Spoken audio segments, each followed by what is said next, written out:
Okay, let's start this. I think काफ़ी audience भी आ गई है. So, welcome to Devsinc Artificial Intelligence and Machine Learning Summit. And today we will be talking about AI impact on businesses, future of programming with generative AI, and the most important AI applications and its their use in daily life and other topics as well. And finally, Mr. Usman Asif, the founder and CEO of DevSync, will be talking about insights and innovations. So. Let's start this. Let me give you a brief overview of these topics. First of all is AI innovation and its impact on business. So the thing is कि पाकिस्तान में AI और ML अभी start हो रहा है. पाकिस्तान में काफ़ी इसका बूम आया हुआ है. वर्ल्ड में तो आया हुआ है, लेकिन पाकिस्तान में भी काफ़ी लोग अब स्टूडेंट्स इसको अडॉप्ट कर रहे हैं in terms of ChatGPT, in terms of other applications as well. तो स्टूडेंट्स को काफ़ी चीज़ों में थोड़ा सा इसके बारे में नॉलेज नहीं है. वही उसी नॉलेज को गेन करने के लिए हम अपने स्पीकर्स को भी हमने इंटरनेशनल स्पीकर्स को भी बुलाया है, और इन ताकि वो इन टॉपिक्स पे बात कर सकें और हमें बता सकें कि एआई और आर्टिफिशियल इंटेलिजेंस और मशीन लर्निंग में किस हद तक दुनिया एडवांस हो चुकी है और किस हद तक पाकिस्तान में इसका अभी तक स्कोप है. पाकिस्तान की यूनिवर्सिटीज़ में कहाँ तक ये चीज़ पहुँच चुकी है. पाकिस्तान हम यहाँ पे जो अपने फाइनल प्रोजेक्ट्स करते हैं, इसके अलावा यहाँ पे जो भी हम इनोवेशंस कर रहे हैं एआई और एमएल के थ्रू, और इसका फ्यूचर क्या है पाकिस्तान में बेसिकली. क्योंकि काफ़ी स्टूडेंट मुझसे भी आके पूछते हैं कि डेफसिंग एआई एंड एमएल में क्या कर रहा है, या पाकिस्तान में इसका फ्यूचर क्या है. तो हमारा यही जवाब होता है कि we are slowly adopting these terms. तो अभी चैट जीपीटी का जैसे एक फ्लड आया था पिछले महीने 2-3 मंथ से, तो उसको भी हमने आहिस्ता आहिस्ता अडॉप्ट किया इस तरह से. तो दुनिया काफ़ी एडवांसमेंट की तरफ जा चुकी है, बस हमें इसकी तरफ जाना चाहिए. तो एआई इनोवेशन और इसका जो बिजनेस पे इम्पैक्ट है, सबसे पहले तो इसमें आता है एआई रेवोल्यूशन. सो एआई जैसे ट्रांसफॉर्म कर रहा है इंडस्ट्रीज एंड बिजनेसेस को, वो काफ़ी एक हमारा बिजनेस ऑपरेशंस को, वो काफ़ी एक इम्पैक्टफुल चीज़ है. लोग इससे फ़ायदा भी उठा रहे हैं. And secondly, the enhanced decision making power जो एआई इनेबल कर रही है डाटा ड्रिवन के थ्रू या हमारे वैल्यूएबल इंसाइट्स के थ्रू, वो हमारी एक काफ़ी एक अच्छी तरीके से उसको इम्प्लीमेंट किया जा रहा है हमारी इंडस्ट्री में. And third and the most important is automation and efficiency. So automation and efficiency हमारे प्रोसेसेस को ऑप्टिमाइज़ कर रही है. एआई एंड एमएल हमारे प्रोसेसेस को ऑप्टिमाइज़ कर रही है ताकि उसको एफिशिएंसी के थ्रू किया जा सके. ओके, तो अभी हम फर्स्ट स्पीकर को इंशाल्लाह इनवाइट करते हैं और इसके बाद हम इसमें स्टार्ट करते हैं.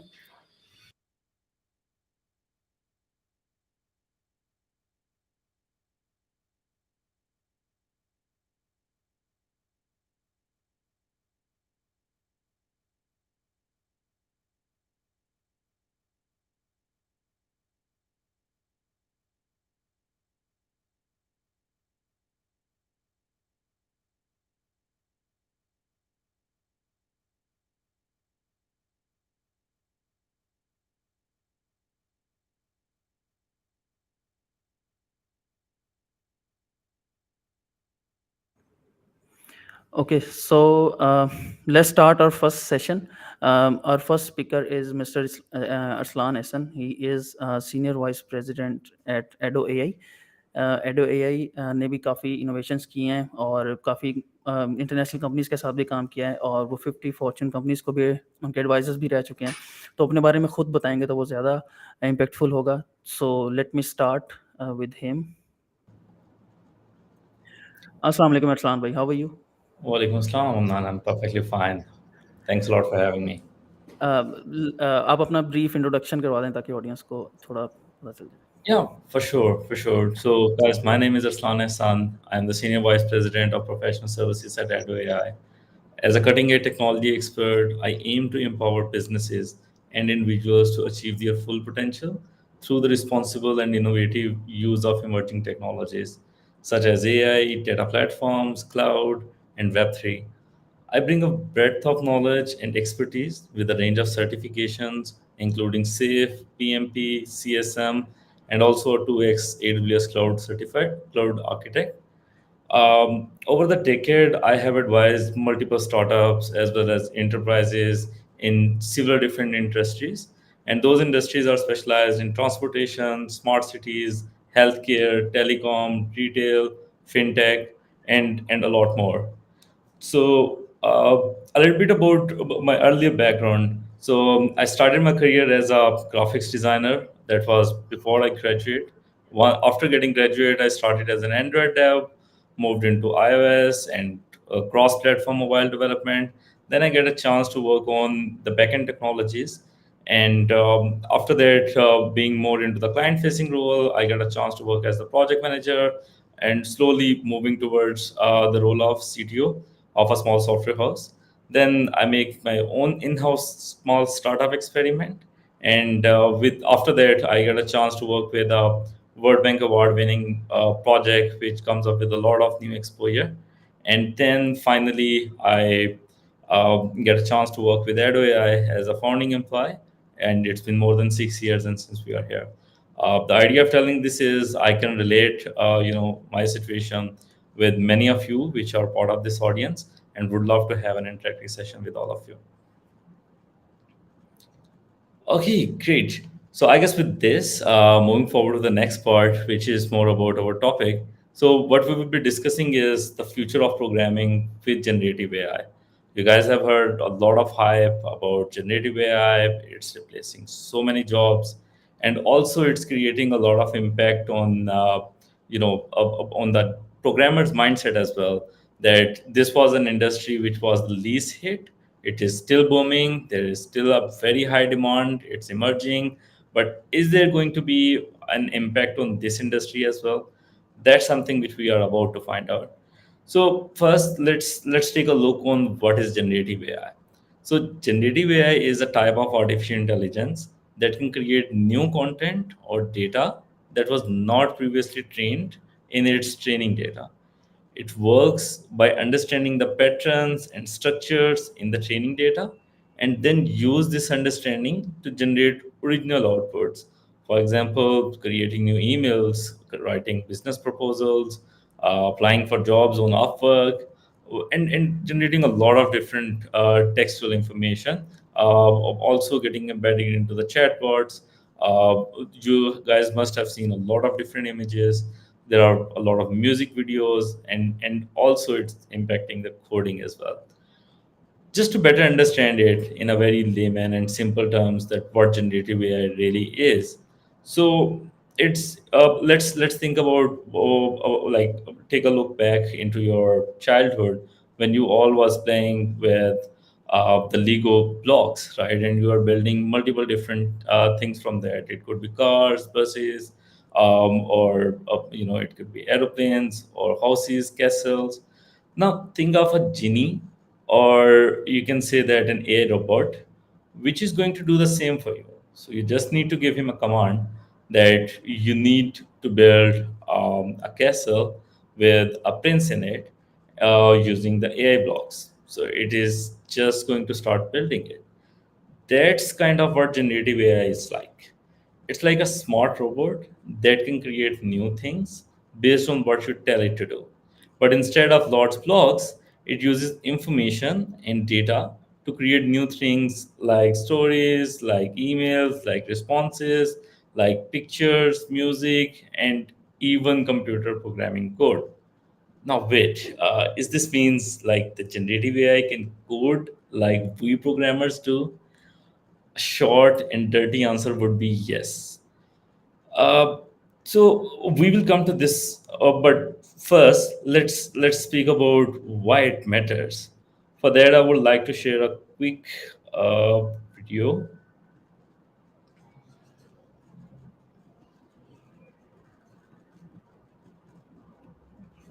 Right. AI and generative AI, AI as AI. It uses AI to bring AI.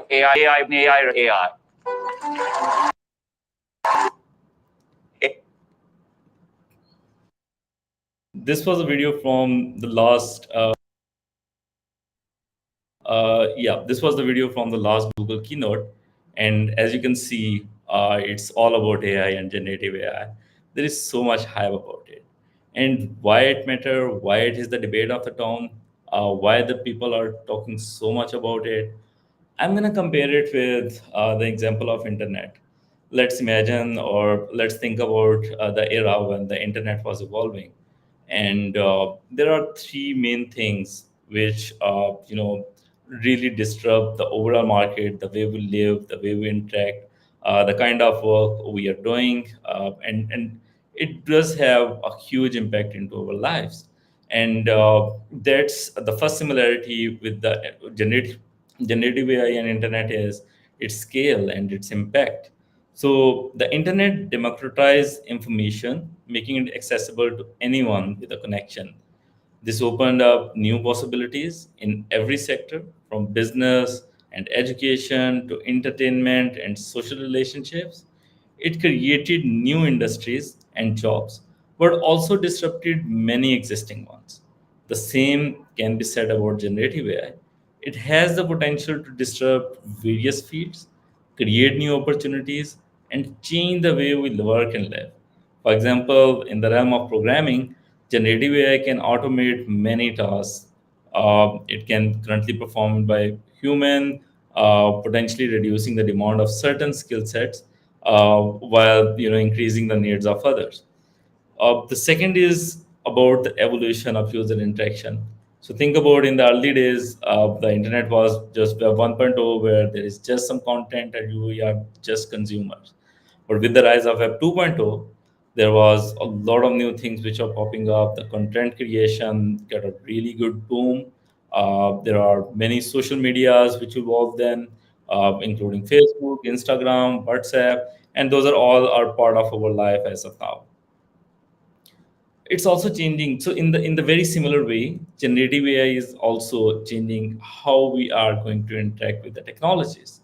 So previously, the technology is only worked into the based on the program instructions, but now it can understand, learn, and generate new content, offering more dynamic and interactive user experience. It also comes up with there's another like similarity about it, which is about concerns and ethical implementation implications. So speaking about with the rise of internet, there was privacy concerns, security, misinformation, fake news, online harassment, etc., etc. Similarly, generative AI have its own concerns, like including the most rising concern is about job displacement due to its automation. All alone in USA, there are more than 19% of the jobs which are estimated as to be replaced or affected by the generative AI. There are a big potential of misuse of this technology. You guys are seeing a lot of different deep fakes or other forms of deceptions. Also, there are rising concerns about biasness and ethical considerations around AI decision making. So these are some of the most similarities. So just to understand the impact and why this hype is about Gen AI is the new revolution, and it is going to disrupt and change a lot of different uh, industries and the way we work and operate. Now, coming back to the question, is this really like can the generative AI really code just like we programmers do?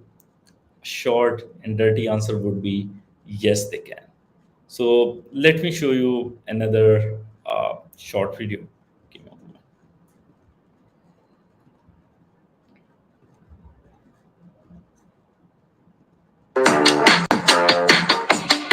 Don't force me out of good in your society. Don't push me down the road you've been down.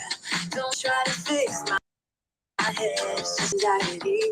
So it just start with simple instruction, what kind of brief it's gonna do. It's gonna create all the figures.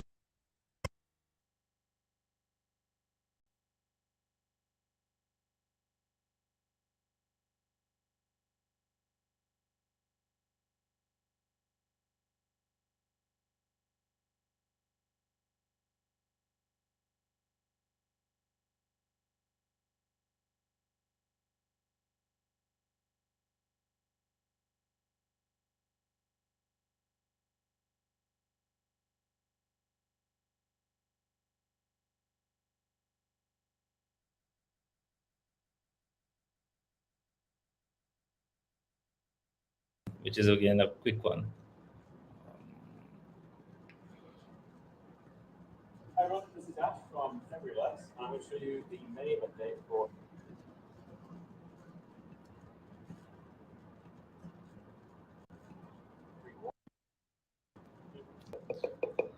Okay, so this is more about a developer which is looking at the board where it's gonna come up with all the new tasks which it needs to perform.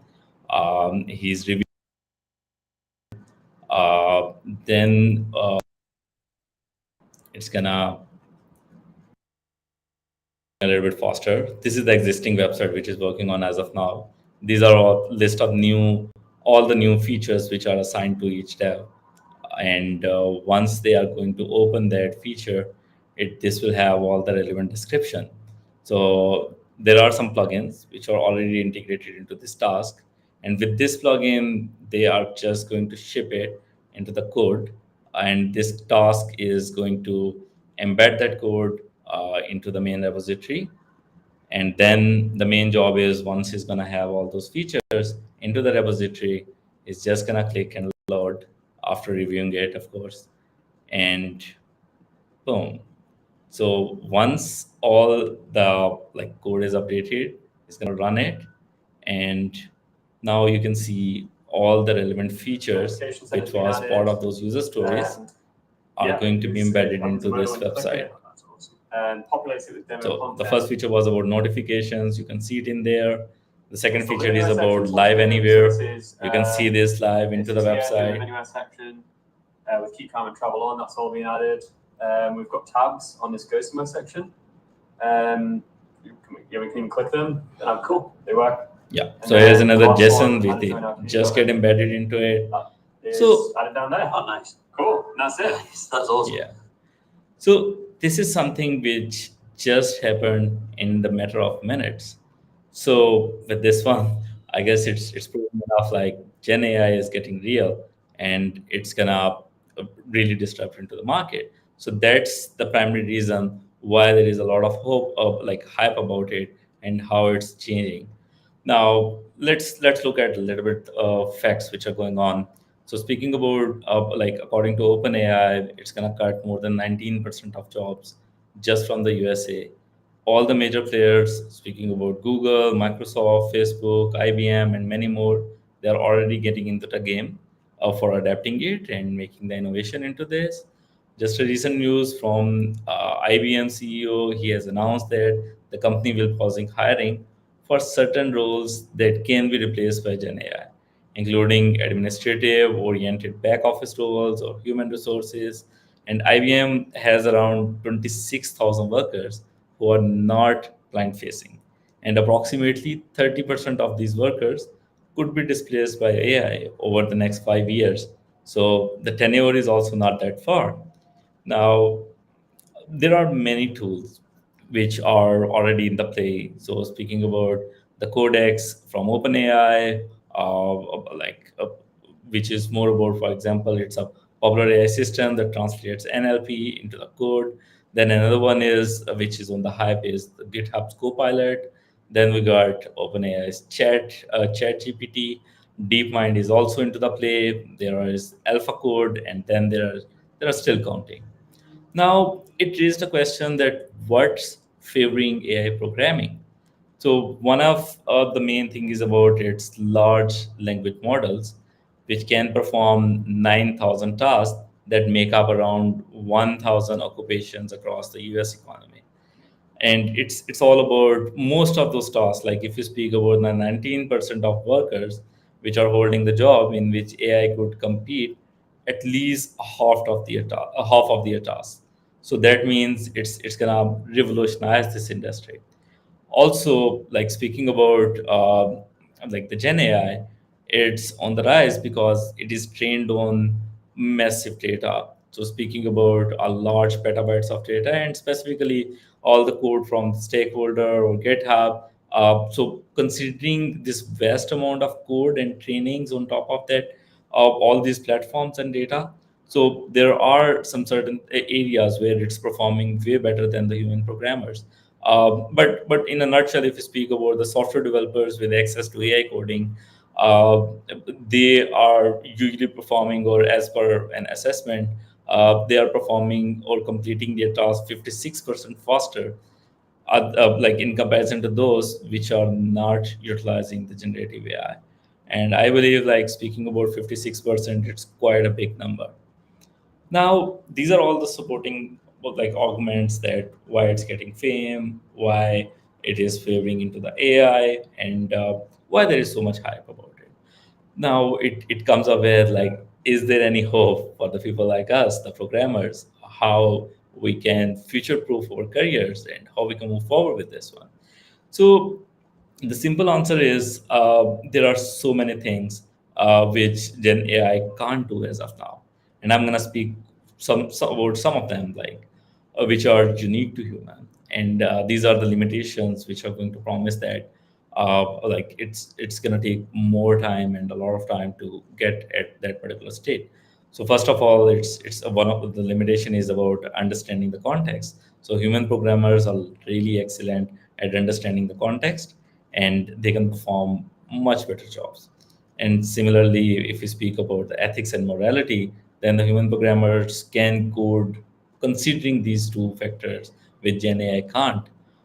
Similarly, about creativity and innovation, humans are much ahead in that, and they can do it in a much better way. Interpretation of requirements, yeah, humans can do it a much better way. Like speaking about the AI, listening it all the relevant requirements from some human or or the main task. There are still going to be a lot of gaps. About debugging and problem solving, that's another area where AI is going to struggle. So human problems, like problem solving skills of humans, those are quite astonishing, and it's going to take a lot of time for AI to meet or beat them. Emotions and empathy, that's another way, like where human take a lead. There is also concern about constant evolution.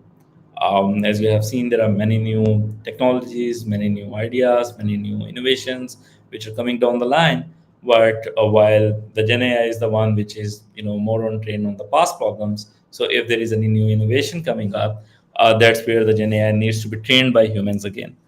Another limitation is more about the communication and collaborations, and that's where the programmers, they can exchange ideas, they can discuss solutions, and they can interact with each other to get the solutions faster. And then it's also about the uncertainty and decision making. Like many aspects of programming involve dealing with uncertainty and making decision based on incomplete information.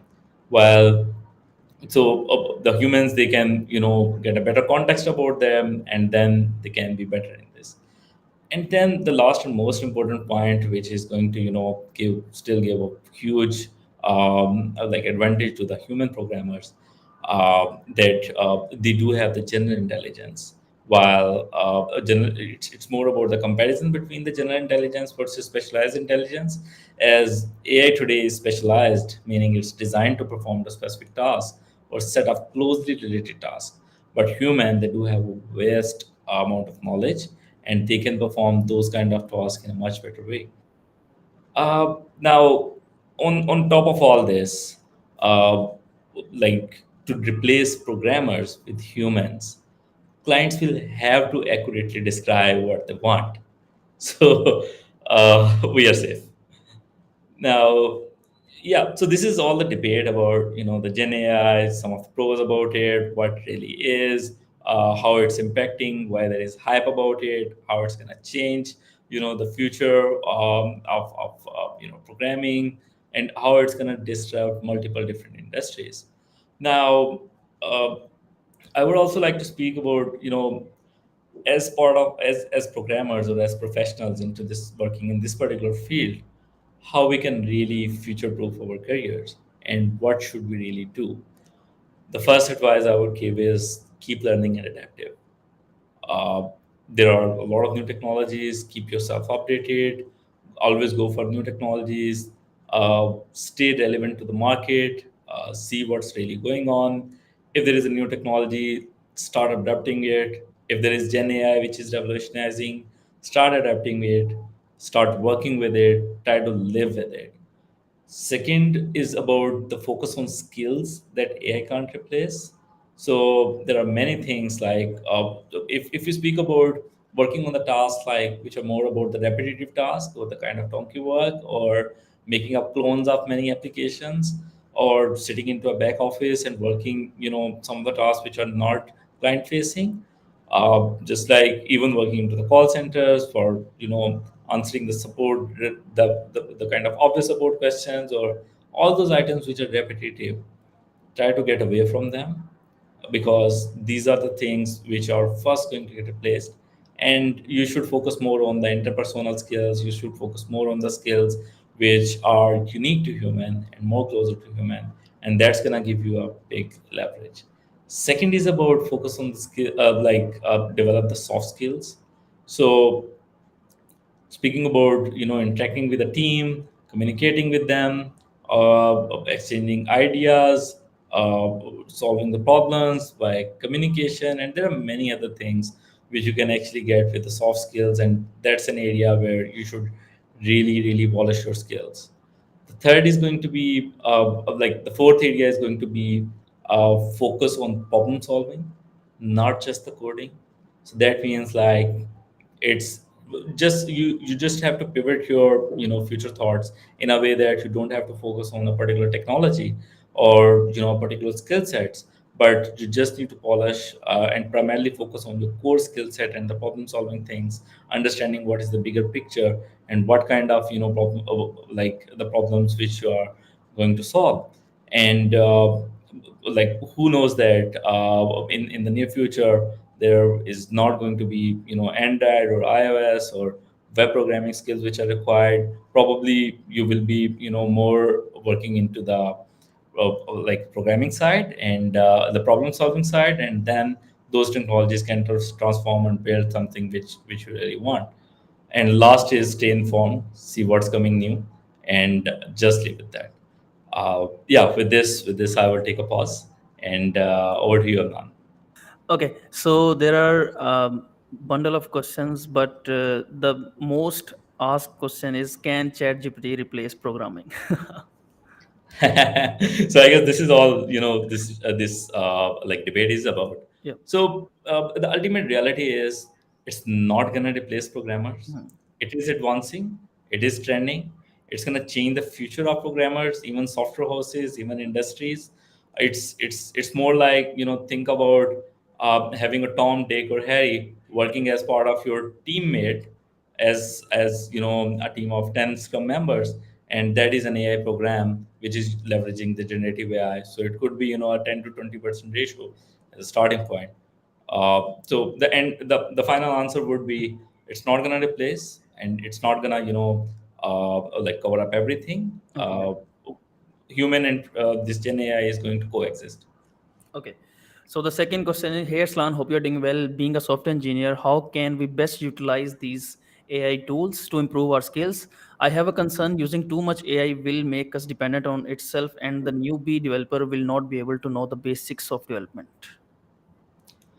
Yeah. So an advice like I give to the new programmers or the people who are starting their career is to always go into the cutting edge technologies, not get into the technologies which are obsolete, or maybe some of the seniors was following it, or just because you those are taught into the university.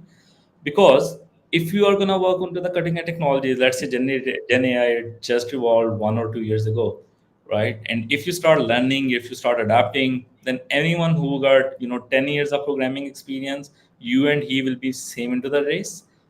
He must have some other advantages, but you do have a lot of competitive advantage that you are equal to them, and then you can grab more business and focus on more attention.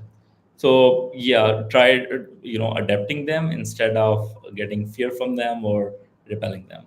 Okay. The next one is, what is the job ratio of AI and ML in Pakistan and globally?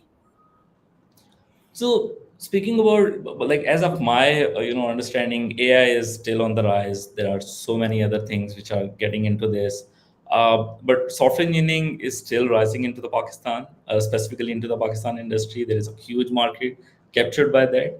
For AI, we need to upskill ourselves as a nation. Like there are very less resources into this, And then from a second perspective, I would rather say that there is a more scope into data engineering and data pipelines, because AI needs the data, to further accelerate into this, and the organizations are just adapting that. And so if you focus more into the data platforms, data engineering, data cleansing, there's a very high significant share of market into the data engineering platform rather than this data science or AI.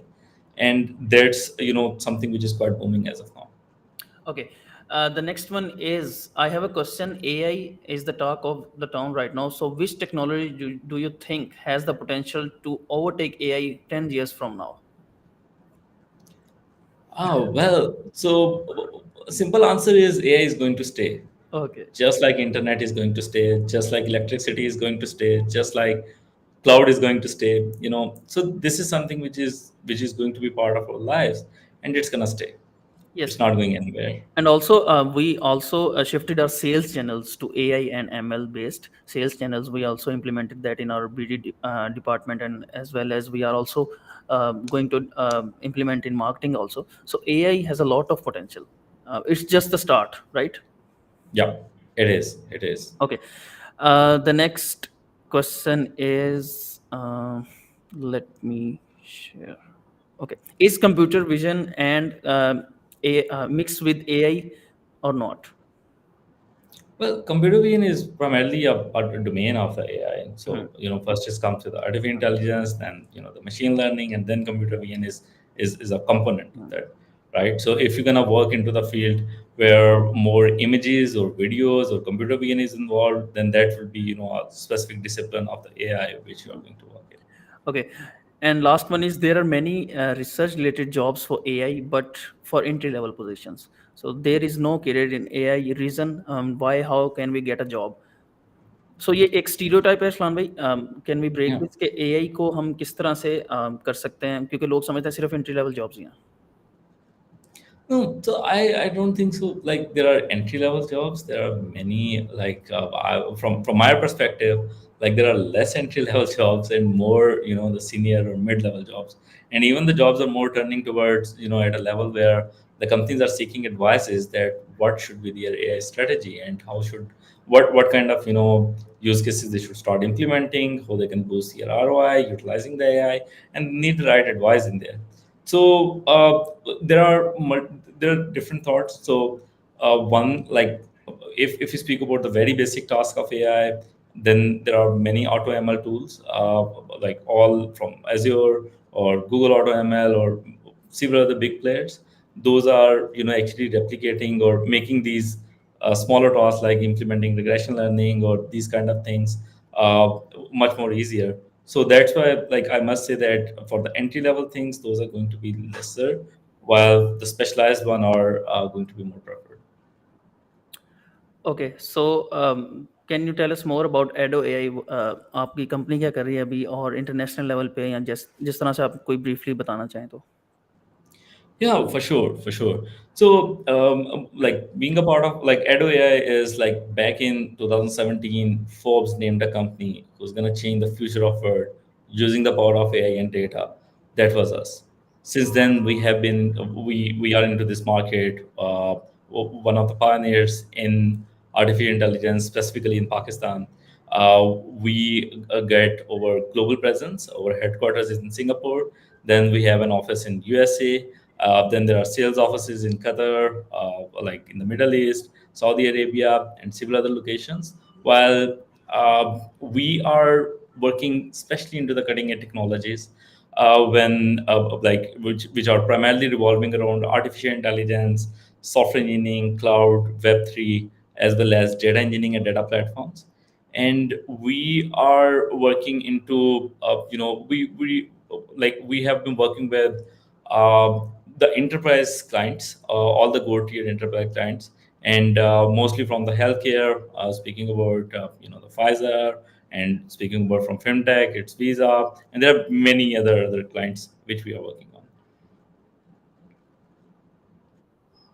Okay, so final message for the youth of Pakistan, because our youth is very passionate about AI and ML. एक तो नई नई technology आई है और लोग काफ़ी इसके बारे में सोच रहे हैं। आई थिंक ग्लोबली तो काफ़ी इसका पोटेंशियल है, इसका इम्पैक्ट भी बहुत ज़्यादा है बिजनेसेस पे। But so where we stand in Pakistan, so youth को किस डायरेक्शन में देखना चाहिए according to AI and ML? Well, my advice would be get started. Like start, stop thinking about it, like what it is, how it's. There are so many platforms to learn it. With the courses like on Coursera or like the OpenAI, and there are many other courses which are readily available, and you just need to get jump into this. And then the second one is getting the right exposure, working with the right AI leaders or having the mentors which are going to guide you into this particular domain. And it does have a lot of exposure. And I guess specifically speaking about Pakistan, we are little behind, but yeah, with some good efforts and useful contributions from the popular companies like Devsinc Systems, and there are many other big players which are emerging as of now. I guess we can get there, and we are really going to nail it. Okay, last question जो कि काफ़ी ज़्यादा पूछा जा रहा है, तो मैंने कहा पूछ ही लेता हूँ। Can a non IT student start career in AI and ML? Ah, yes. Even in Edo, I do have multiple different folks which are from different careers, and specifically for the non-IT careers, I will advise them rather than jumping directly into the programming, there are so many other fields. Like they can get into the content creation, they can get into the project management, they can get into the business analysis, they can get into the pre-sale stuff. There are so many different fields which are more related towards the general knowledge or the kind of skill sets which they already have, while getting like once they get into this particular field of IT, main thing is more about getting into the IT industry, and that's something which should be your top priority. Even if you're working as an HR or as a content creator or as a sales or anyone, if you're gonna live with the technical people, you're gonna speak the technical language. And also, like another thing is more about while you're choosing a particular field, someone advised that let's start working into Android, or someone is to advise front end is good, let's start into that. And that's something how many of the like initiators are starting their career. Well, I must say that they should explore multiple different fields. They should see what kind of different roadmaps, their career paths of each particular domain, and after carefully observing, then they should choose that particular career path. So I have attached your LinkedIn. अब तो बहुत ज़्यादा questions आने वाले हैं। For sure, I would love to answer. Okay, thank you so much अस्लान for being with us. और आपने जिस तरह से विजन शेयर किया है अपनी कंपनी का भी, एंड ओवरऑल यूथ को एक डायरेक्शन दिया, so this is really amazing. So thank you so much again. Your pleasure. It's my pleasure. Thank you so okay, much. Thank you so much. Okay, guys. So next session we will start in 5 minutes. So and the main thing is कि आप लोग अपने questions पूछें comments में. You can ask your questions in the comments so that I can ask them to the speakers. जिस तरह से हमने अभी भी best questions pick किए थे. So please do ask your questions in the comment so that I can ask them to our speakers. Because सब जो भी speakers यहाँ पे आ रहे हैं वो सब internationally qualified हैं, तो उनको काफ़ी ज़्यादा इन चीज़ों के बारे में नॉलेज है। So that's why you can ask. Thank you.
Okay, so our next speaker is Sara, and she is a Google PhD fellow, and she's also a Google developer expert in machine learning.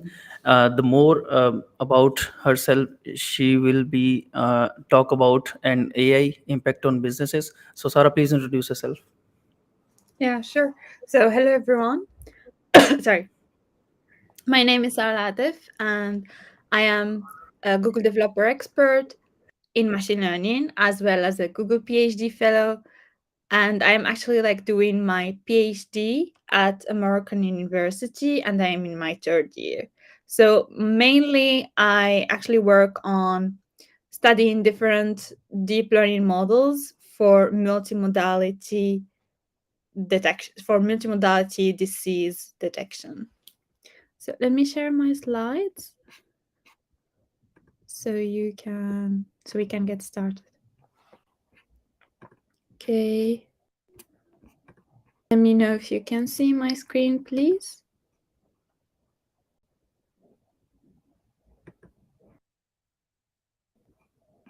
Can someone please confirm if they see my screen?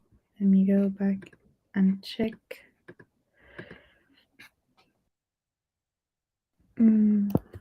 Not sure, it seems like crashed.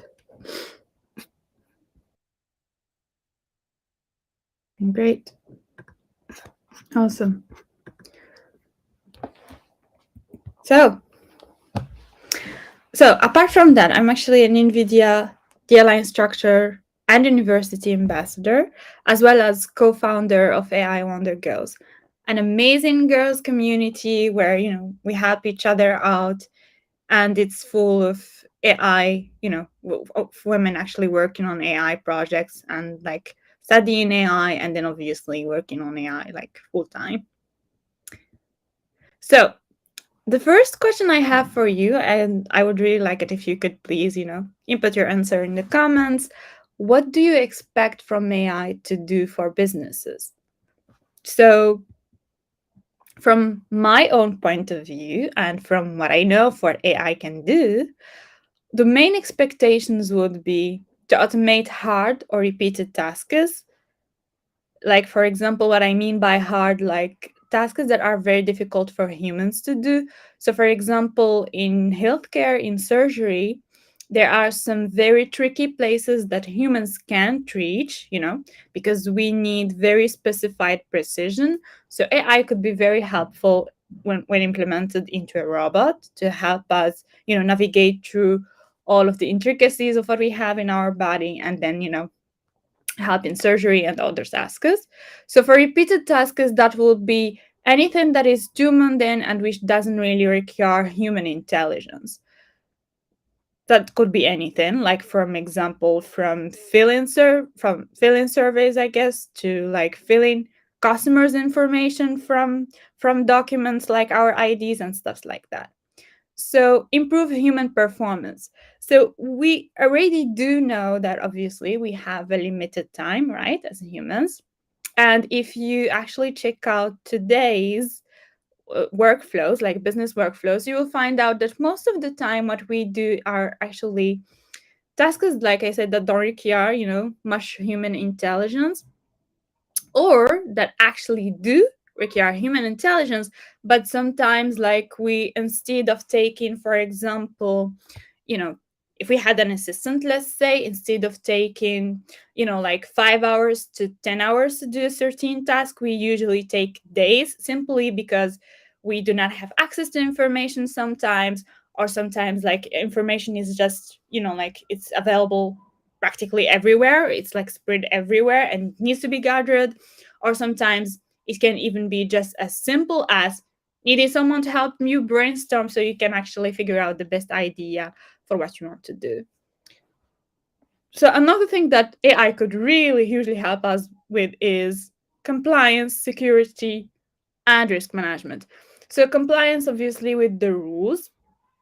So there are lots of rules everywhere, obviously, but very few of us know of them.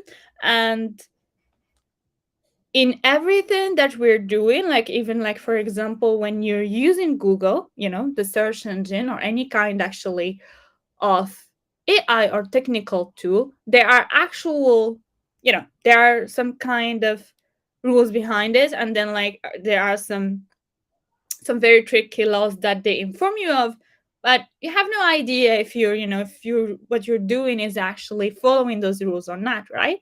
Simply because sometimes you don't even understand that rule, or you do forget it, or you're not even interested in it. So AI could actually help you do all of those tasks that you don't even want to think about. So security. So I'm sure, like, we have lots of attacks from pirates and from hackers, or from actually different places, like even actually AI right now, like there are even intelligent viruses that can attack you without you knowing, obviously stealing your information or spreading it.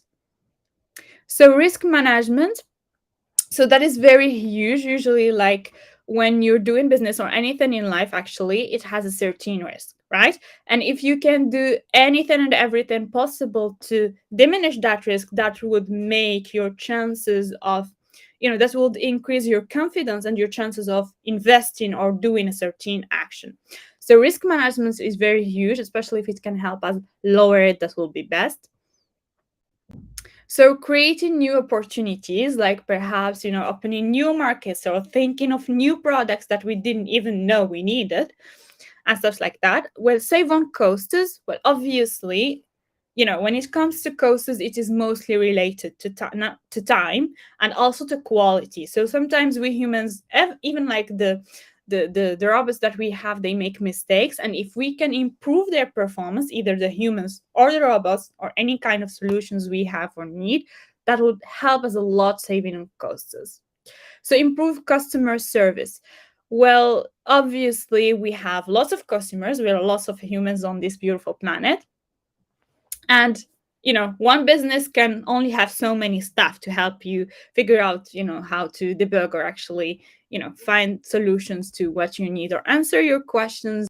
So if we can have an automated assistant that can deal with anything that is either like repeated, or things that don't really need you to communicate with a human being to actually figure out how to solve a problem, or just to figure out what you want. Okay, so what is really being done right now, right? Because like we're in 2023, although actually this survey is, I believe, from 2022, but I believe everyone already mostly knows that we have ChatGPT everywhere, right? Or generative AI everywhere, and everyone is using it. Actually, most businesses in the US are actually using it, and they are like, it's spread everywhere.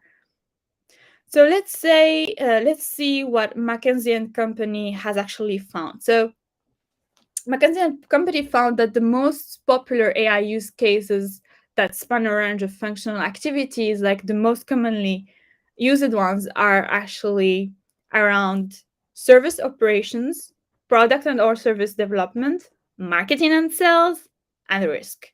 So for service operations, let's take some examples. So there's, for example, contact center automation. Well, when you need to speak to someone, most of the time, I'm not sure what is, what's currently available to your country, but most of the time when you want to speak about to someone or actually ask a question anywhere, everywhere, you usually don't really get an answer, simply because people are too busy to actually answer your question. So if we can have AI help with that, that will be huge. So that's why mostly businesses have started using it. So the second one for service operations, like the highly ranked one, is service operations optimization. That means any kind of service practically. And the second one is actually, sorry, the third one is predictive service and intervention. So that means like anything where you can require help, but obviously not human intelligence kind of help, but something that mundane, already done, that can be automated. So let's check out the second category, which is product and or service development. So creation of new AI-based products. So, well, I mean, there are lots of great products out there that have emerged thanks to ChatGPT. So, for example, right now you see ChatGPT helping actually even in marketing and sales. And like, for example, It helps you draw your own pitch, for example, or it can help you figure out what to do next when it comes to a certain business. That means, let's say, you can tell it to act as a certain expert in a certain field and help you figure out what to do next. Or it can even just help you, tailor your content to your audience. So it has, like lots of use cases. Another one, like for marketing, it says the most interesting one is customer acquisition and lead generation, as well as customer service analytics. So there are actually AI tools right now that you can use to understand what is happening on your market. So if you want, for example, to do market research, what you can do as a start is go to that AI tool, ask it to give you, like, if you have a certain product, and you can ask it, like, what would be the possible reviews you might get, for example, or what are like the most like products that people are buying, or anything like that. So let's check out some real examples. So for healthcare, so there is this really nice app. You can actually go check it out and use it right now. That helps you figure out what kind of disease, or what you're suffering from, by having, like, kind of asking you questions and you answering each one of these questions. And it's pretty accurate. I have actually tested it, and it's like pretty accurate, and it's very intuitive. And what's really awesome about this application is that, on top of telling you what kind of disease you might have, sometimes we don't have a disease, uh, it actually helps you figure out this is for us, at least. This helps you figure out what kind of, if whatever you have is covered by insurance, and what kind of insurance you can use, or it adapts to your own insurance if you need it. And also it can actually recommend doctors to you, well-known specialized doctors in what you need. Let's check out another application. So this one is Levity, and it helps automatically assess customer messages. So sometimes, when you're, let's say we're having a dialogue with a chatbot, right? And well, you might get pissed off, and then you might actually leave a complaint. So this, for example, might help you flag bad, kind of like bad reviews, so, or like bad comments, or like complaints. So you can, what to, perhaps when you're trying to do a review to your product, so you can improve it. Where should you invest more money, for example? Where should you invest more time? What are the concerns that your users or customers are having, and that you should look at? What are the good things that you're already doing well and that you can improve? So DVD can help you with that. Okay, There's Sarah, this. can I interrupt you for a question? Yeah. Yep. Okay. So the question is how to find ML platform to find ML jobs, and how we can start career in ML, because you are more into ML and AI, and you are telling us about their applications and all. So you can answer this. Yeah, sure, but please leave the questions until the end, Sure, sure, especially if it's something and related to the presentation for now. sure. Okay. Thank you. Thank you. So another great application out there is called, like, UI's art. So actually it helps you design stuff. So obviously not all of us are very good in design. So you don't need any experience in design, and you don't need to know about any kind of design tool. They have this application powered by AI, helps you design what you need wherever you need by using text. Like the typical ChatGPT Midjourney thing. Another great application out there is called Pry, and it helps with finance, especially for founders. So, usually, one of the things that founders struggle very hard with is actually, how to deal with their financial, how to make the right informed financial decisions, and how to, like, where to invest, what kind of, what kind of uh, like feature might be helping you get more money. So this application will help you do all the analysis you need, and obviously provide you with insights where you should, the things you should look out for, and the things that would be interesting to pursue.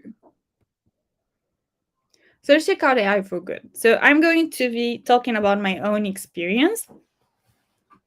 So most of the projects I actually worked on, well, apart from my PhD, are actually AI for good projects. So some of them are like Clean Out.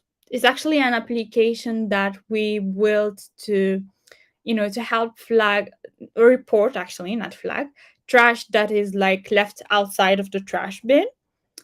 It's a community kind of like tool, and the AI part that I actually developed was about flagging if like some of the trash that was reported had COVID-19 kind of, trashes, so it can be like avoided and people can take precautions when trying to clean up the site. Another great one was actually the ICU ops. It's actually a solution that we developed and deployed using what we call Iguazio. It's an MLOps platform. So what MLOps means is actually a way to automate the whole machine learning process. That means gathering data, training it, and then deploying the model, monitoring the model, and then improving it along the way without you having to recode everything and redo all the steps every time or learn the Python code that you have. You can do it through the platform, and obviously you can link it to GitHub Actions to make it even more interactive. So most of the projects I worked on had the same issue, which is no data available, or the data actually, like with the company or anyone, I was working on, they didn't have. So most of the time, the challenge is AI for good projects is getting the data. That is most of the that is mostly the problem that we have in AI for good. Now, when you don't have the data, there are several ways that you can collect it. Obviously, you can contact other research institutions or reach out to organizations that may have it. There are probabilities you will get it, but it's very low. Now, what can you do when you don't have access to it? What you can do is check out research papers, and then reach out to researchers. If research is not, they don't have much data on what you're working on, you can try and collect it from the internet, like, scrape it from Twitter, Facebook, or any kind of websites. But be careful of, the GDPR, and then obviously if that website or whatever you try and scrape from actually allows data to be collected. Or what you can do is that you can create synthetic data. That means data is similar to what you have, but obviously isn't real. And like one of the great things you can use to create synthetic data or generate it is what we call, one of the great stuffs from generative AI, which is stable diffusion models or diffusion models in general. So something else that I learned, which was like awesome from AI for Good projects, is that obviously when you're collecting data, you have to annotate it. So data annotation doesn't happen just like this. You actually have guidelines, and because obviously you will having different data annotators, like human beings collaborating with you to annotate something. Conflicts might happen and mistakes will for sure happen, and that means you need to learn how to draw documents, guidelines, and collect the right data, understand what is good, what is bad, what is closer to reality, and the things to avoid and the things to keep. Another things that I learned from AI for good projects is that obviously whatever you're working on will have an impact, and most of the time what we want is the impact to be huge. And when you're working on AI for to create a value, most of the time you will be having tricks around, you'll be having issues around computing resources. So whatever you're going to develop is going to have to be optimized.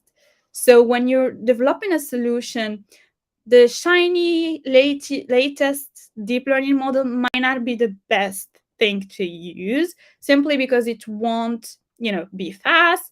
It will obviously take lots of resources to train, take lots of resources to deploy, and so you have to be very wise around what you should choose and what you can use. And that is actually true for most businesses, not just for AI for good. So how can we create our own solution, or or use an existing one? So the first things first is understanding what you need, right? Either the business or personal need if you're developing whatever you're developing for yourself. So when you understand what you need and why you need it, try to check out what is happening in the market, right? Have there already been a solution out that has been developed that does what you need? So benchmark, try to understand what is happening in the market. Now you can at first design the solution or the product. That means just drawing, get it out from your brain into actual paper or software if you're using your own laptop or actual technological tool. So draw the requirements as well. So you need to understand what you have, what you don't, and what you will need to make that solution a reality. Then understand the costs and profits. So sometimes, for example, after you draw the requirements, you figure out that the costs of this thing is way more than what it will actually provide you as a value.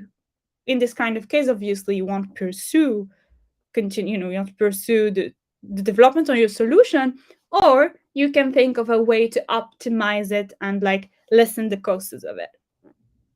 Now you should develop the prototype, or what we call MVP, or minimal viable product. Test it out, send it to several users and see if it's really providing the value you want it to provide. Collect feedback from other people so you can improve. And when improving, remember that the thing that you have that is an add-on, different from how software solutions are, is that like the difference is that you have a model. A model is not something that is fixed. A model degrades, like its performance degrades with new data and new interactions. So you need to update it and monitor how it is doing in real time and update it as you go.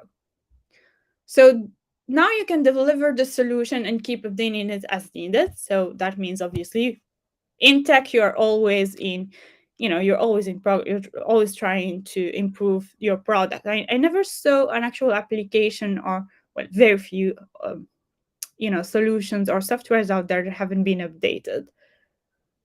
Be careful of bias.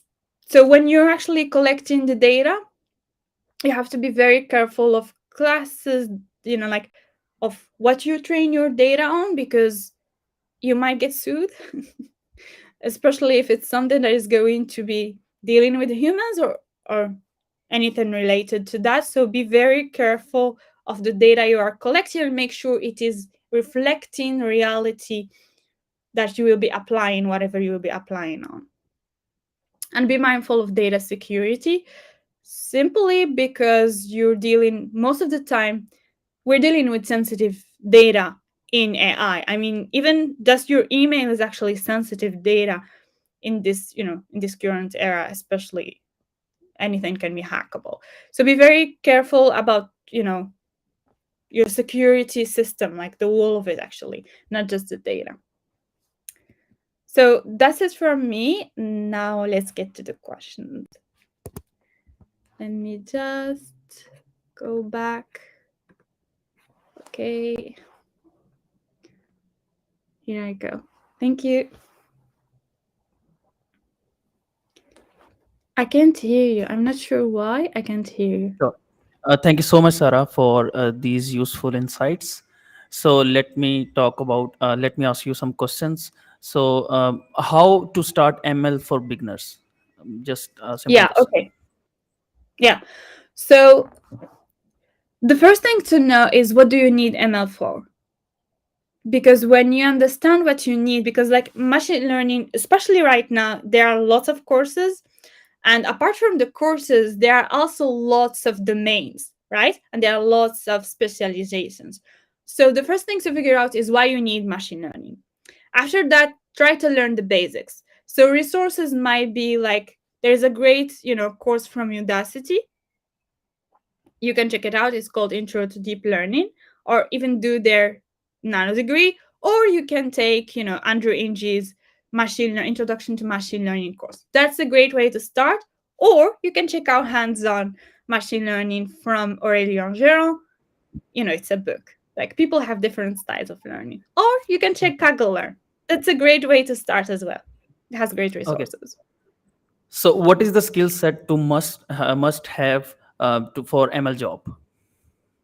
For MS jobs. So the tech industry has The actually basic skills. become way more the basics. Okay. So the basics would be an understanding of the basics of machine learning. That means like linear algebra, how actually a model even learns, and like you should know all of the typical algorithms that we use. That means linear regression, logistic regression, ridge, and anything like that. So just get the basics first. And when you get the basics, practice. So, there are lots of Kaggle knowledge competitions. Do those so you can train and actually get more skills. Apart from that, try to remember that you're trying to solve a problem.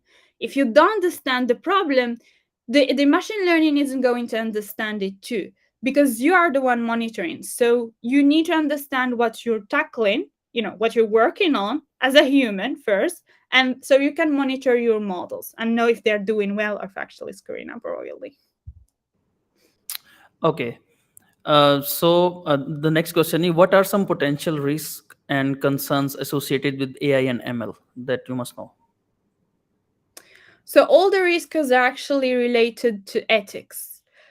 Stuff's about bias. So like for example, let's say let's just say, like, let's say for medical, all right? So if you have an application that actually detects a certain disease from skin, like for example, my tone of skin is not, it's not white, obviously. It's not brown. It's somewhere in between, and it's another shade, right? So for example, if the model hasn't been trained on my type of skin, it might not even recognize the right disease, right? That I have on my skin, for example. Or it might even confuse it for a way more dangerous disease or less dangerous disease. So these are the concerns. It's mostly around data. Any kind of concern you will hear about is going to be either about data or the system's security. It's data, by brief. Okay. So The anything next related. question is, so are there any notable AI research advancements or breakthroughs that you find interesting? So the most interesting breakthroughs actually in generative AI, ChatGPT, Yeah. Midjourney examples. And apart from that, there is like the most really interesting ones for myself are actually the ones happening in the medical field, like Okay. discovering new drugs, and actually, like having now AI assist doctors in real life, and even like help with machines, like for example, MRI. It saves time and all of that. Okay, so Sarah, what are the current limitations of AI? We are talking about the AI limitations also. So, what are the current limitations when it comes to AI and ML? Because governments are strictly monitoring AI and ML, and some governments are also discouraging the AI and ML. So, what are your thoughts about that? So the most dangerous thing is false information, and that Yeah. is true like even with just normal humans, right? So false information everywhere that might be in healthcare or anything like that is dangerous for a human being. So that is like, for example, people who are using ChatGPT, please don't take the answer for certain. Always make sure you. Oh, apologies, seems like my It's laptop okay. actually. Yeah. So, like I said, most of the concerns are about false information. And like people using ChatGPT, for example, they should definitely recheck what they get. Like a lot of times, you might like ChatGPT might tell you certain information, and if you ask it twice, it might actually tell you, "You're right, I'm wrong." I mean, even humans make mistakes, but the problem with humans is that when they find something easy, when they find someone to do their job, they're happy and they don't double check. So double check whatever you're doing. It has AI or actually technology behind it. Please make sure you double check. But when it comes to the countries like Asian countries or Pakistan, so we have so much limitations and we don't have any specific or any deep knowledge about A and ML. So what to do? Where to start from? Yeah. Yeah, please. So actually, thank you for bringing that up. So Yep. usually when you there's actually like the thing about alphabet and analphabet, right? It actually now it might like be added that if you don't know AI, you might actually be an analphabet. Like before, it was only tech, but now it might Okay. be added like AI might be a special area. So please do learn about AI. You know how it works. What are the what are its weaknesses? What are its strengths? Where can you use it? How can you use it? Because people who work with AI will obviously replace people who don't. So please, learn about what AI is and how to use it. Okay. So the most asked question is, how can we become a PhD fellow at Google? Like, you can give us a path. I don't have the answer to that question. But the most important thing is to make sure, I guess, you stand out. And if you're going to be submitting a subject, make sure that that subject is related to one of the SDG goals and it will help your country or community. Whatever has value, real value, will actually always obviously get interest. And of course, don't go around trying, like figuring out something that has already been done 10,000 times and actually, submit it. Try to find gaps and, tackle them. So you're trying to say, try to find problems in AI and ML, problems and the solutions, and then work on that. Not like that you start working on already related problems to AI and ML. You should have No, critical no, knowledge about not AI and that. ML. No, it's not really that. I'm talking about like like when before tackling a research, usually what you do is do a literature review so you can find gaps, which means what are the things you can research that haven't already been explored, that people haven't explored yet, that you can explore. But now Okay. the difficulty is to make it relatable to a kind of problem you have locally or something like that. So try to tackle something real, a problem that people really have and are really suffering from. Okay. Second thing is to find a solution that is going to fit your situation. So, for example, let's say in India, perhaps, I'm not sure how it is, but like not everywhere you will find laptops, right? So, if you're going to, Yeah. for example, deploy a solution, it has to be perhaps mobile friendly, right? So, that is like, a specific solution to your situation. Okay. The second last question is having a degree in ML or data science important to start a career in ML? Well, in third world countries, yeah, because we pay attention to degrees, but Okay. in other places, no. Actually, the most important thing is skills. That means what have you done so far, and has this already been done? So if you're going to be, doing projects in AI, make sure that you don't copy past some other projects that has already been done. Make sure that you provide some kind of novelty and show the full pipeline. That means from acquiring data to actually deploying the model. So you can, show people that you have the skills to be hired. Okay, so for a CS undergrad, what kind of projects are recommended to dive into, and also for the fresh grad? So, what are your recommendations? So when it comes to projects, I don't have specific labeled recommendations. That's Okay, not even something I tell us. recommend you do. Yeah, you What can what tell us is about generally recommended, what. yeah, what is recommended is figure out something that you really like. For Okay. example, yeah, let's ask you first. What do you really like? I mean, in general, that you would like Um, to I work on, or something that you find interesting. I really like the innovations that Tesla is doing in electric industry, electric vehicle industry. So I do read the innovations that they are doing in their vehicles and everything like that. Yeah. Okay, that's a great one. So what you can do is search for perhaps like what hasn't been done so far, or like Oh, something that they have trouble with, right? Or you think like something, if you combine this with this, it might provide another solution okay. or perspective. So that's it. Just go figure out what you really like and figure out how you can, improve it if it's Okay. already there, or like solve a problem if it's, obviously problems are everywhere. So just Okay. figure out what you like and try to figure out how you can Okay. solve the problems in there. So you just have to pick your desired industry, because there are the AI has no limitations in an industry. It can be Yeah. implemented on every industry. So you just have to pick up the problem, the industry, your niche, and then combine it.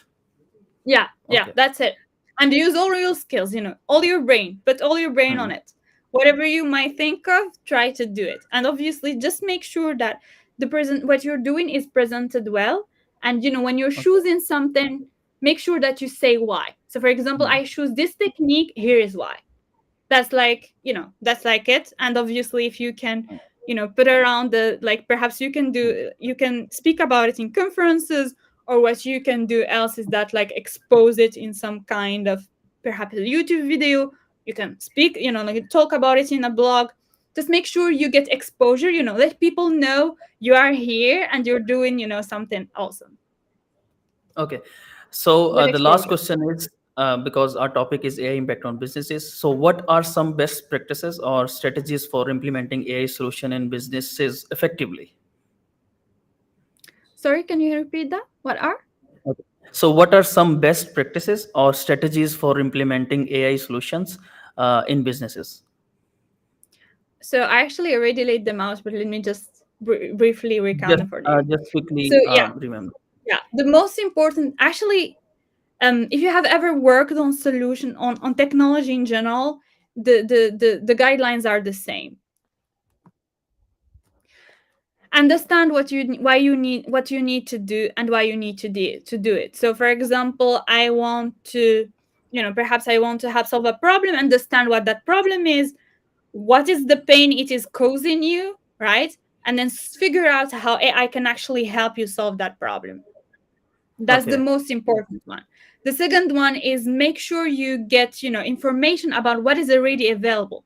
Most businesses don't like, they don't like to develop a solution from scratch.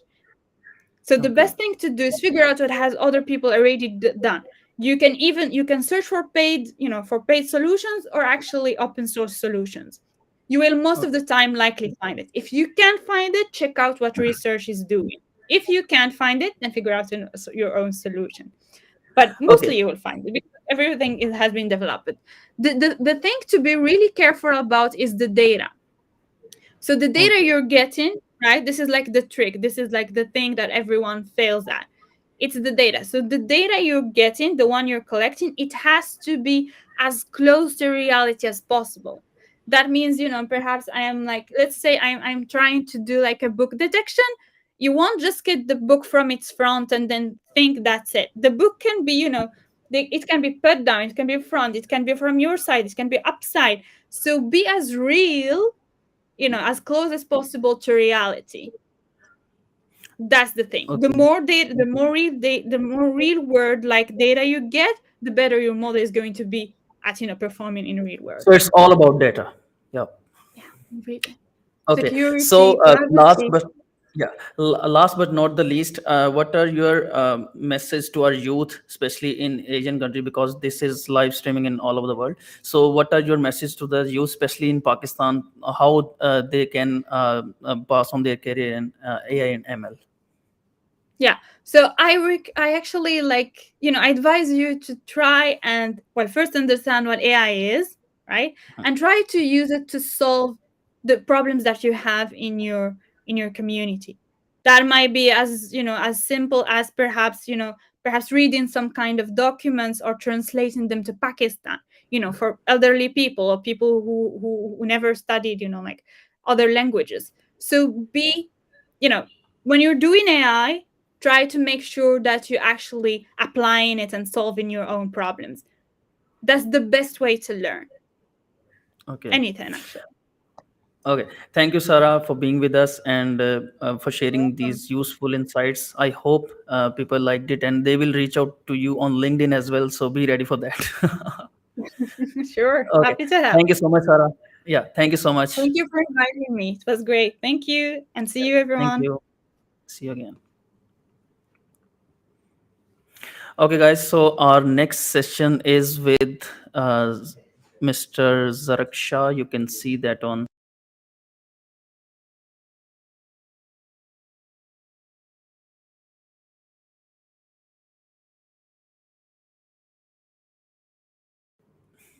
So next session with Mr. Zaraksha. He is a data scientist at San Francisco, and he is doing multiple. He is working on multiple initiatives in AI and ML.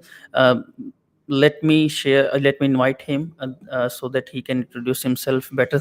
Let me share the screen. Okay. Assalamu alaikum, Zarak. How are you? Walaikum Salam ji, very good. How are you? I am fine, Alhamdulillah. So please introduce yourself. So, thank you for inviting me. Everyone, my name is Zarak. I work in San Francisco.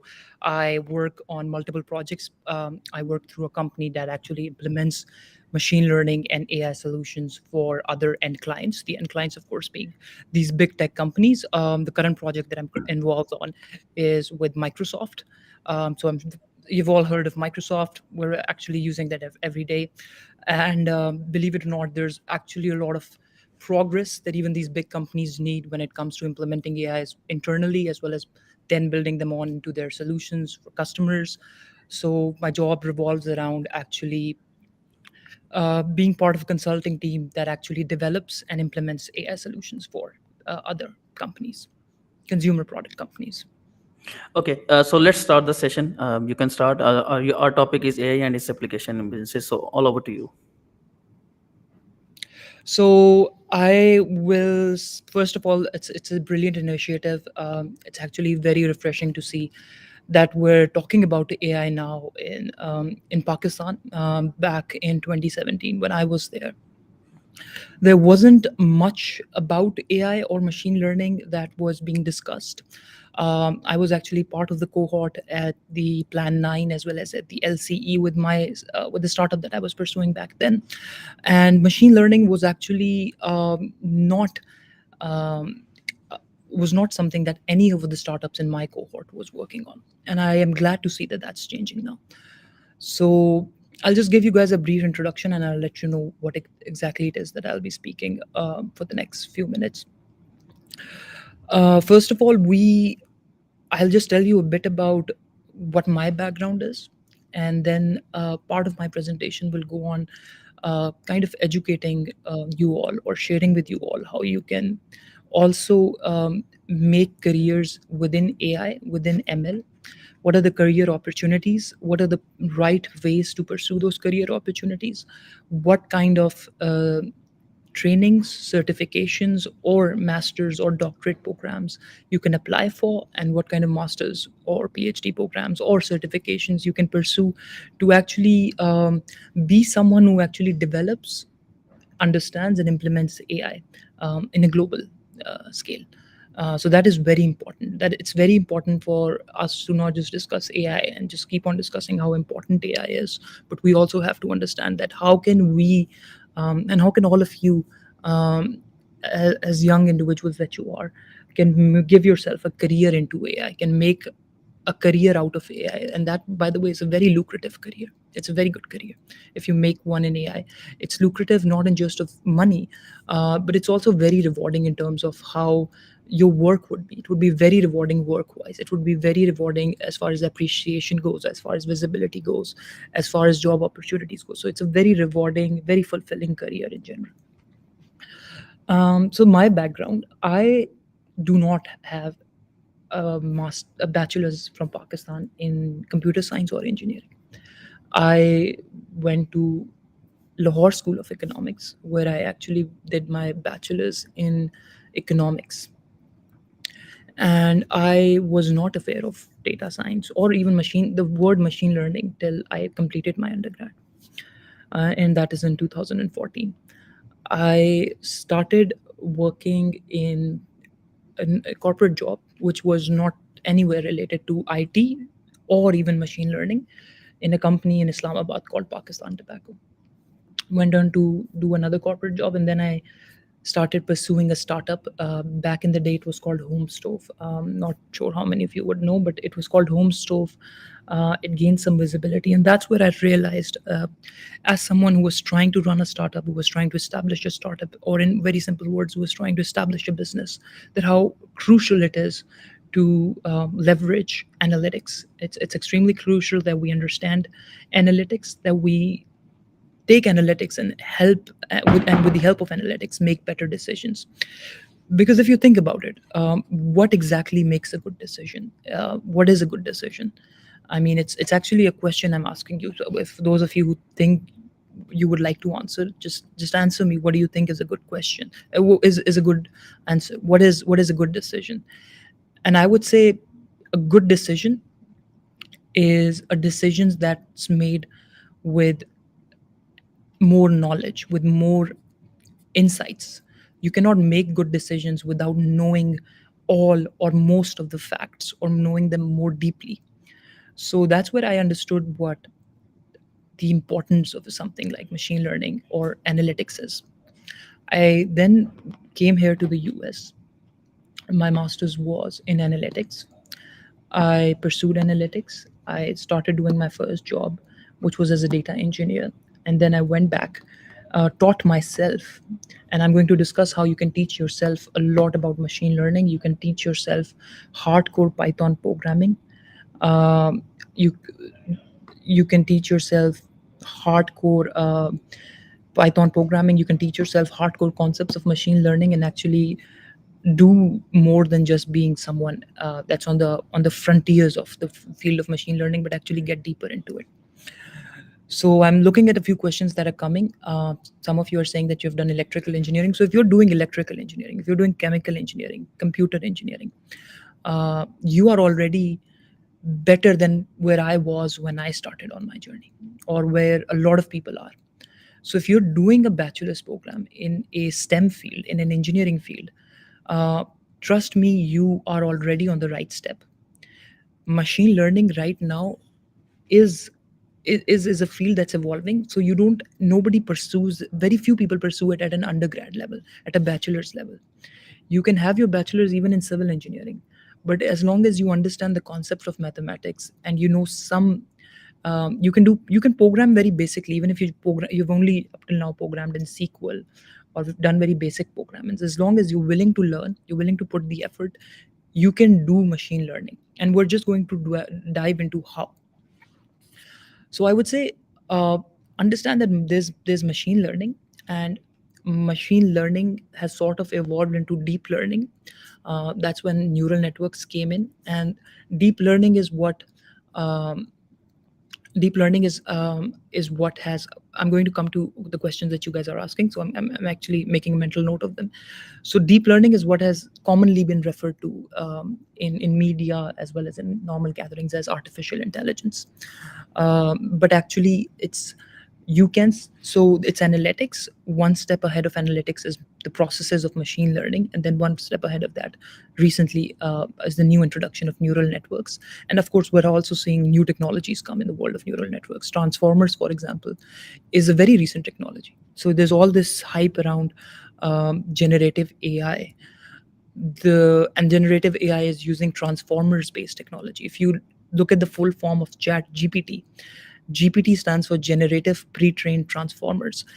And transformers were made after a paper that was written in 2017, I think. And the paper was called "Attention is All You Need." And those are very deep concepts. We're not going to go into them today. So you don't. People are asking me that we have an undergrad in engineering. There's a person, Mr. Junaid, who has just asked us that he is a senior individual and he wants to make a career switch towards AI. And my answer to you guys is you can do this. It is possible. It's possible to make a career switch towards AI. I would recommend that as a prerequisite, you first familiarize yourself with the concepts of programming. So you take Python classes. You can leverage any platform you like. You can use LinkedIn Learning. I would personally suggest you use Udemy. Coursera, due to the currency devaluation that the rupee has suffered, I think Coursera courses are still 150, 200, or 100, and that's a bit expensive compared to the Pakistani standpoint. So you take Udemy courses. You first familiarize yourself with so here's like a stepwise breakdown. Familiarize yourself with programming. Be able to program. It's going to take time. It's not going to be something you're going to do in 3 days, 4 days, 5 days. It's going to take a while. Spend that time. Invest 3 to 4 months into developing good Python based programming skills, and then practice on a forum, on Quote Signal is a website. I personally use another website called um, HackerRank. So familiarize yourself with programming first, and then on as a second case study, I would say literally YouTube. So sorry, there's a very important name in the world of machine learning, and that's called Andrew Ng, and his courses are on Coursera, which is great. There's actually whole specializations on Coursera on of Andrew Ng, but those, I'm just being honest, are a lot of time investment, and they're also very expensive. So you should invest time, but because we're speaking from a Pakistani standpoint point of view, it is going to be a bit on the pricey end. However, all those courses, all those specializations are actually available on YouTube. So what you have to do is, first, when you familiarize yourself with Python based programming, go to YouTube, search Andrew Ng, and then there's a whole specialization with multiple videos in a whole playlist, which actually teaches you class by class about natural language processing. There are specializations made on CNN, or image recognition technology, and you can take that specialization step by step. That's correct, Mr. Furkan. That's correct, Andrew Ng.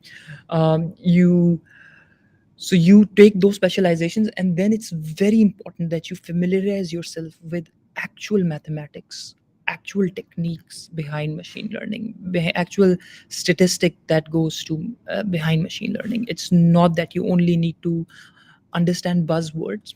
uh, unless you want to go and make a career in marketing, or maybe product management, as far as machine, then of course go ahead and just learn all the fancy terms, learn how they're applied, and you're good with it.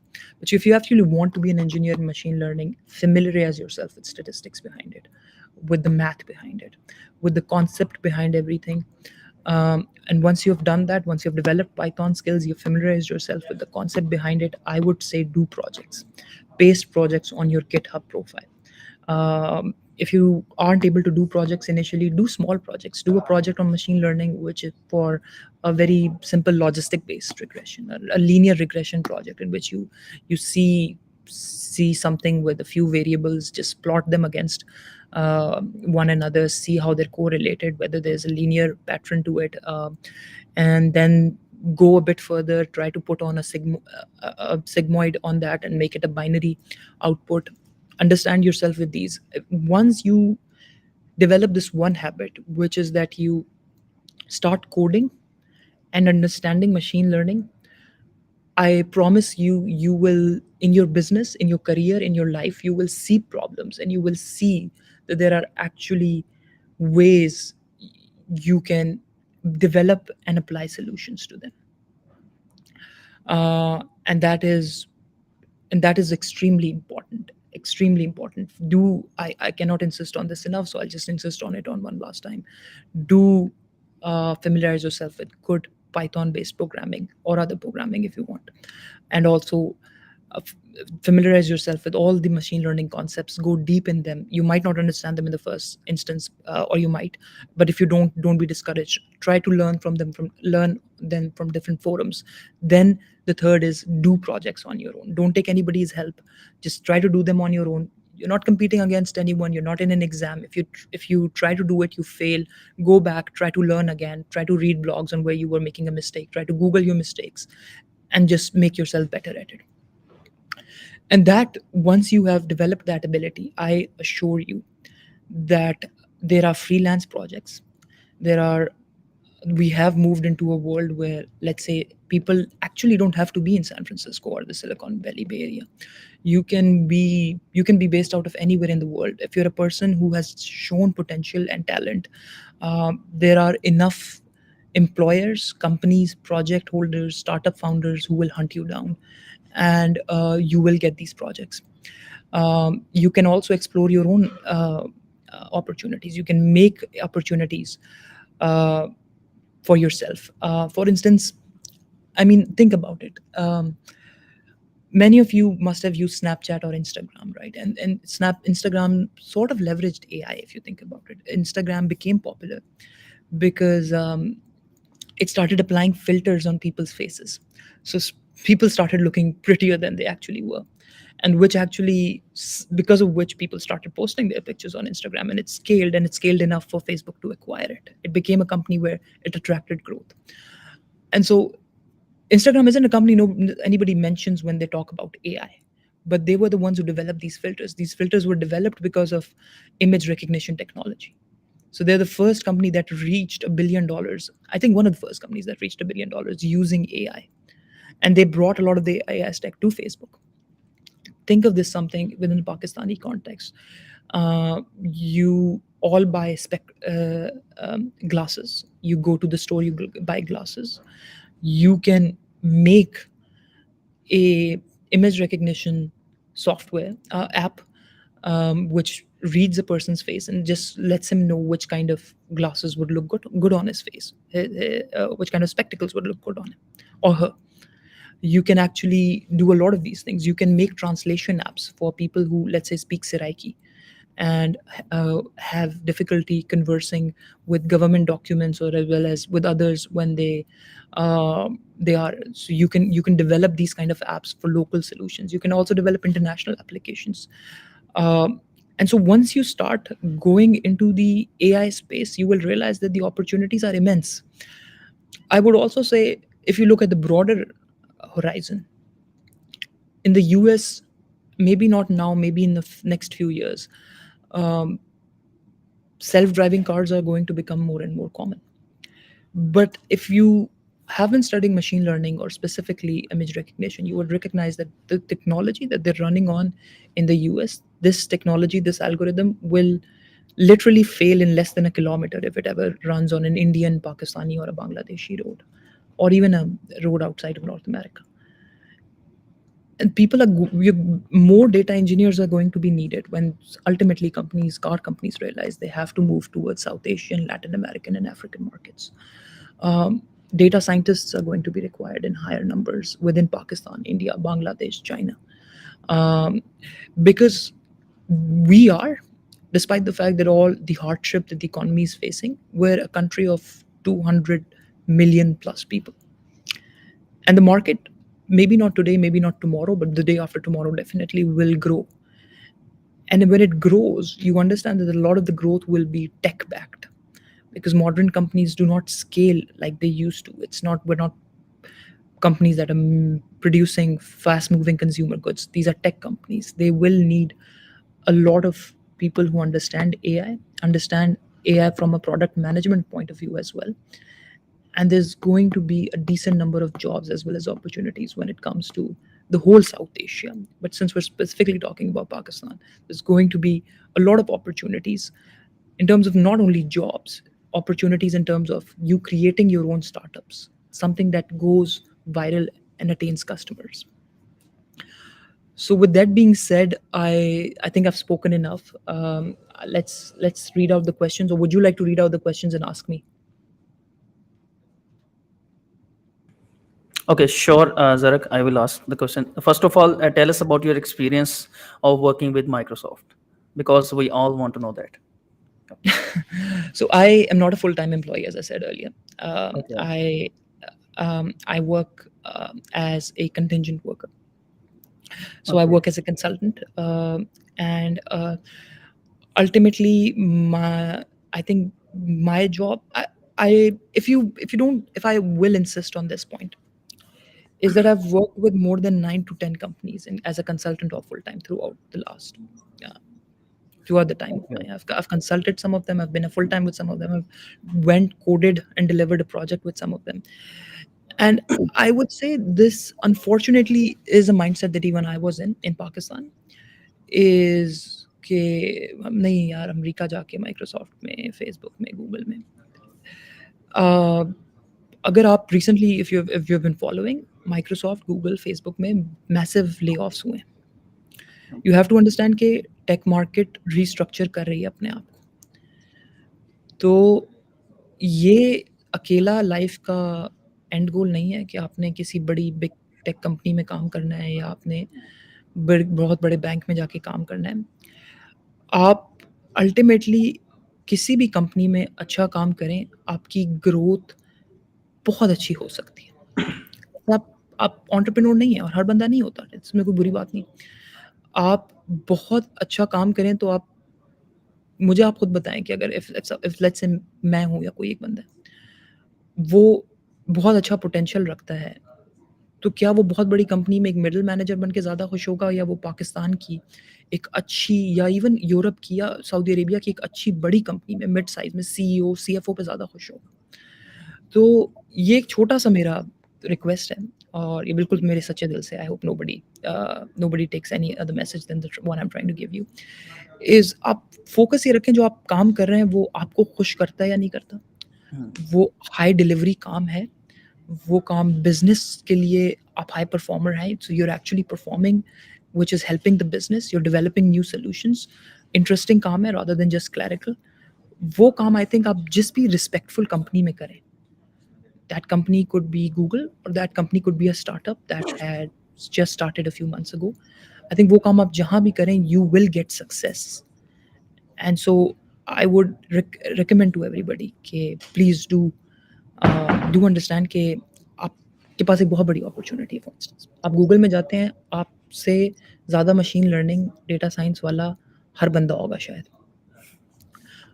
आप आज अगर आप पढ़ते रहें और let's say आप पाकिस्तान में मीज़ान bank, Bolan bank कहीं काम कर रहे हैं एंड आप समझते रहें आईटी डिपार्टमेंट में आप वहाँ थोड़े साल बाद जैसे आपकी ग्रोथ होगी, जैसे आप थोड़े मैनेजमेंट पोजीशन पे जाएँगे, आज नहीं बेशक, लेकिन तुम आज आपकी कोई सुनेगा नहीं, थोड़ी आपकी पोजीशन बढ़ती है, थोड़ा आप मैनेजर, थोड़ी आपकी ऑटोनॉमी आती है।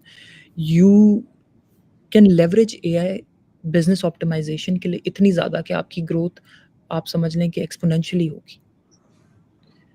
तो whichever business you are in, machine learning को from the point of solutioning देखें rather than from the point of it is something जो आपका करियर बनाएगी अगर आप इसको एज अ सॉल्यूशन देखें that can be implemented to a number of problems, और आप खुद उन प्रॉब्लम्स को एनालाइज करें, सोचें। बट द थिंग इज कि हमारे स्टूडेंट्स को, स्पेशली फ्रेश ग्रेड्स को या जो प्रोफेशनल्स भी हैं पाकिस्तानी कंपनीज में जॉब कर रहे हैं, mostly they don't know about the basics, they even don't know about AI and ML relations. So how can we cope up with that? What are देखें, द क्विकेस्ट वेज? इसका कोई shortcut तरीका नहीं है। मुझे भी नहीं पता था, तो 3 साल लग गए, 1 साल में नहीं पता लगा। मैंने भी शुरू ऐसे किया था कि मैंने सीक्वल सीखनी शुरू की थी, आर सीखी, फिर पाइथन पे स्विच किया।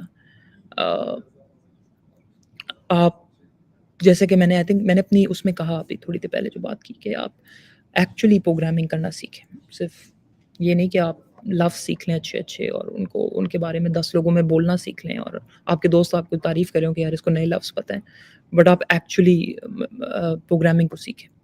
आप एक्चुअली मशीन लर्निंग के क्रेडिबल प्रोफेसर्स, रिसर्चर्स, आर्टिकल्स या बुक्स को या पेपर्स को पढ़ें, उनके बिहाइंड एल्गोरिदम के अंदर जो मैथ हो रही है उसको समझें। उस मैथ को समझेंगे, प्रोग्रामिंग को समझेंगे, तो कल को जब आपके सामने एक एल्गोरिदम आएगा, आप एग्जैक्टली समझ रहे होंगे कि वो मैथ इस कोड में कैसे ट्रांसलेट हो रही है और मैं कुछ सोल्यूशन चाहता हूँ तो मैं किस तरह उस मैथ को लेवरेज करके कोड में कुछ वेरिएबल्स बदल के, लैंग्वेज बदल के, इनपुट डेटा बदल के कैसे एक ऑप्टिमाइज सोल्यूशन बना सकता हूँ। टाइम आपको इसमें स्पेंड करना पड़ेगा, मेहनत करनी पड़ेगी एंड तभी एक्चुअल रियल रिजल्ट्स आएगा। Okay, one of the most asked question is how do businesses ensure data privacy and security when leveraging AI technologies? Because वहाँ पे government rules बहुत सख्त हैं और recently Google and Facebook को भी काफ़ी backlash हुआ था, so Twitter को भी of course, so वो इस चीज़ को implement करने के लिए क्या कर रहे हैं? देखिए, साइबर सिक्योरिटी मेरी फील्ड नहीं है। Cyber security is a completely different domain in IT. The domain that I work in is we look at a problem. Okay. We decide what the solution would be. We train a model on that solution. We test that model and then we deploy that model. इसके model के जो instances store होते हैं, जिस data पे store होते हैं, आजकल बाय द वे क्लाउड पे काफ़ी होता है, तो Okay. क्लाउड की तो सिक्योरिटी की सारी जो क्या उसको कहते हैं जिम्मेदारी है, रिस्पॉन्सिबिलिटी है, वो तो है ही जिसके साथ आपकी क्लाउड सर्विस है। So it's either AWS, Azure और GCP। तो वो तो नहीं होगी। अगर आप ऑन प्रेम कुछ कर रहे हैं तो ऑन प्रेम आपकी IT security, and that actually is not my domain, so I don't think I will be able to say much on Okay. IT So security. let's talk about some common challenges or barriers that businesses face when adopting AI. So you can comment on that. Adopting AI के हैं challenges. AI के सबसे बड़ा challenge ये है कि AI naturally जब हम ट्रेन करते हैं AI में, हम एक लफ्ज़ होता है ओवर ट्रेन या ओवर फिट। तो AI का मॉडल हम इस तरह ट्रेन ही नहीं करते, उसकी साइंस ही ऐसी नहीं है कि हम उसको ट्रेन करें कि वो 100% ऑफ द टाइम राइट हो। उसकी एक अपनी आर्ट है, एक अपना कॉन्सेप्ट है, उसको बायस वेरिएंस ट्रेड ऑफ कहते हैं। एंड जैसे कि टेस्ला की गाड़ी आप देखें ना, अब आप फॉर एग्जांपल आप ये समझें कि टेस्ला की गाड़ियाँ हर दिन मिलियंस ऑफ लोग चलाते हैं, बट कहीं खुदा ना खास्ता कोई एक भी सेल्फ ड्राइविंग कार की वजह से इंसिडेंट होता है तो क्रिटिसिज्म पूरी टेस्ला को या पूरे एल्गोरिदम को करना पड़ता है। बट बिलियंस ऑफ लोग रोज़ गाड़ियाँ भी चलाते हैं और उनमें से ज़्यादा हायर परसेंटेज में इंसान गलतियाँ करते हैं। बट कोई टीवी पे आके ये नहीं करता कि कहता कि इंसानों को गाड़ियाँ चलाने मत दो, और उससे मच स्मॉलर प्रोपोर्शन पे एल्गोरिदम कोई गलती करता है तो लोग कहते हैं कि यार एल्गोरिदम पूरा ही गलत है। अब अगर आप परसेंटेज वाइज देखें तो इंसान की गलती की परसेंटेज एल्गोरिदम से बहुत ज़्यादा निकलेगी। बट आप कभी भी ऐसे तो नहीं कहेंगे कि यार आज से इंसान गाड़ी नहीं चलाएगा, ठीक है, क्योंकि इंसान तो कोई 3% एरर इंसान करता है, एल्गोरिदम 0.003 भी करेगा तो आप ये डिबेट ज़रूर करेंगे कि यार एल्गोरिदम सेफ है कि नहीं है। एंड इससे कंपनीज के अंदर डर ये होता है कि ऐसी डिबेट्स, ऐसी फीडबैक, ऐसे जो मीडिया परसेप्शन होती है, वो एक्चुअली कस्टमर क्या उसको कहेंगे, कस्टमर के आपके के ऊपर जो यकीन होता है, वो उसको काफ़ी हर्ट करती है। तो अ लॉट ऑफ कंपनीज बहुत रिगरसली अपने एमएल्स को टेस्ट करती हैं बिफोर रिलीज के, यार कोई छोटी सी भी प्रॉब्लम होगी तो it would actually fire back very badly in terms of negative press and negative marketing. Okay, so Zarek, what's the difference between data science and data engineering in terms of, let's say, growth and employability? Because लोग इसको mix जी करते हैं. जी जी data engineering by the way in terms of employability बेहतर है आजकल। Okay. डेटा इंजीनियरिंग की कंपेयर टू डेटा साइंस ज़्यादा जॉब्स आती हैं। अगर Okay. आप डेटा साइंस के स्ट्रक्चर्स को भी देखेंगे तो आप, अगर आप पूरी के ऑर्गेनाइजेशन को देखते हैं तो उसके पास सिर्फ मशीन लर्निंग इंजीनियर्स एक्चुअली बड़े कम होते हैं। उनके पास बहुत ज़्यादा बिजनेस इंटेलिजेंस एनालिस्ट होते हैं जो कि एक कम्प्लीटली डिफरेंट काम है, वो रिपोर्टिंग है। उनके पास लोग एनालिस्ट होते हैं, ये सब होते हैं। डेटा इंजीनियर्स उनके पास ऑलमोस्ट सेम या थोड़े से ज़्यादा होते हैं डेटा साइंस से, क्योंकि वो ज़्यादा एक लेबर इंटेंसिव, ज़्यादा उसमें ह्यूमन एफर्ट चाहिए होता है। डेटा इंजीनियरिंग की मैं आपको if I am to explain you in this the most simplest words Sure, sure. Possible, I would say कि imagine a data scientist is in its most principal form, not in practicality. In the most principal form, as a data scientist is a person who's supposed to, he's not supposed to worry about where the data the data pipelines, okay, is it data being captured rigorously, is there anything that's broken down in the pipeline, etc. He's supposed to in principle just make sure that the algorithm that he has developed runs on a low error rate, the algorithm runs efficiently, delivers the kind of results that are required. So he's supposed to create the algorithm, he's supposed to test the algorithm, and then work with an ML ops team to deploy the algorithm. Data engineer is somebody, for example, let's say कि आप Google की बात कर लें, data scientist ने तो model बना दिया ना, आप समझे मॉडल यहाँ पड़ा हुआ है, इस मॉडल को एक कंटिन्यूस स्ट्रीम ऑफ डेटा चाहिए, डेटा मॉडल के अंदर आएगा और फिर रिजल्ट्स जन आउट होंगे। इस स्ट्रीम को कंटिन्यूस रखने के लिए इस ये डेटा पाइपलाइन फ्लो करे, ये ब्रेक डाउन ना करे, इसके अंदर और बहुत प्रोसेसेस हैं, क्लाउड के अपने जो कोई सिक्योरिटी प्रोटोकॉल ब्रेक डाउन ना हो जाए जिसकी वजह से ब्लॉक हो जाए कोई pipeline, that is a data engineers job. तो ये एक्चुअली थोड़ी सी बहुत मुख्तलिफ किस्म की पोजीशंस हैं, इतनी सिमिलर नहीं है, नाम थोड़ा इनका सिमिलर है। Okay, so Zarek, last but not the least, what are your message to our youth, especially in Pakistan? They are eagerly looking for AI and ML jobs, initiatives, and they want to learn. So, what are your views about that? मैं कहूँगा देखें, jobs हैं और jobs आएँगी, but आपको भी कुछ करना है। वो ये कि आपको एक्चुअली में ना अ, आपको आपको किसी को जवाब नहीं देना, क्योंकि सेल्फ स्टडी में आपने किसी को जवाब नहीं देना। आपका कोई एग्ज़ाम नहीं होना, ठीक है? आपका एग्ज़ाम होगा तो कुछ साल बाद होगा, जब आप एक्चुअली इंटरव्यू में जाएँगे। आपने एक्चुअली बैठ के पाइथन अच्छी सीखनी है, जिनको आती है बहुत अच्छी बात है। बट जो दूसरा जो मुश्किल थोड़ा पार्ट है वो ये है कि आप एक्चुअली मशीन लर्निंग के एल्गोरिदम्स को समझें। शुरू में बेशक उनको skim through them, second time peruse through them which means go deeper. पहले उनका कॉन्सेप्ट समझ लें, सेकंड टाइम में उनकी मैथ समझ लें, but able to be able to understand कि ये एल्गोरिदम एग्जैक्टली करता क्या है।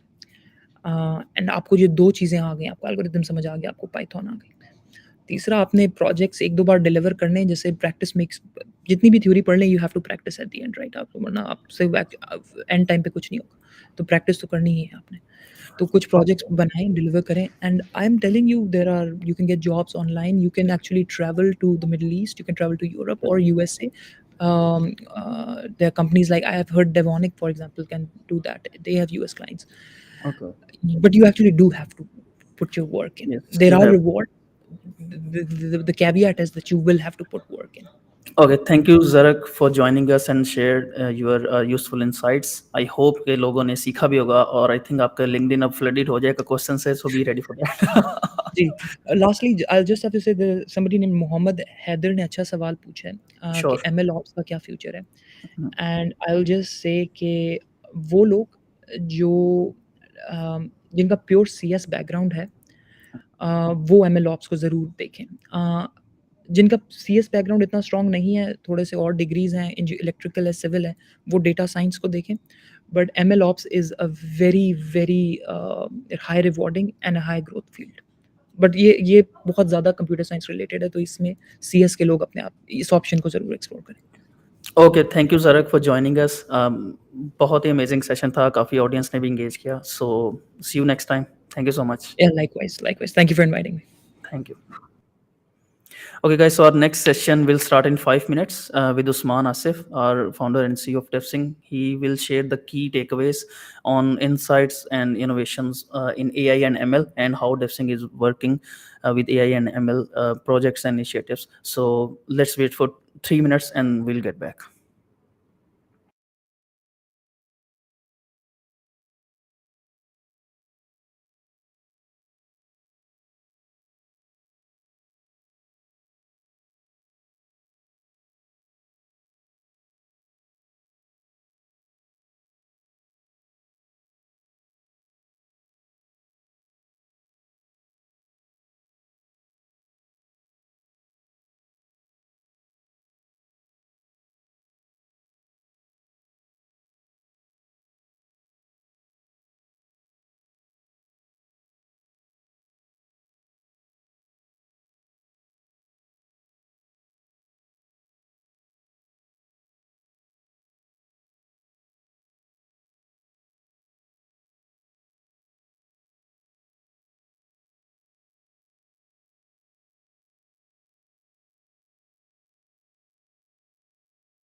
Assalamu alaikum, everyone.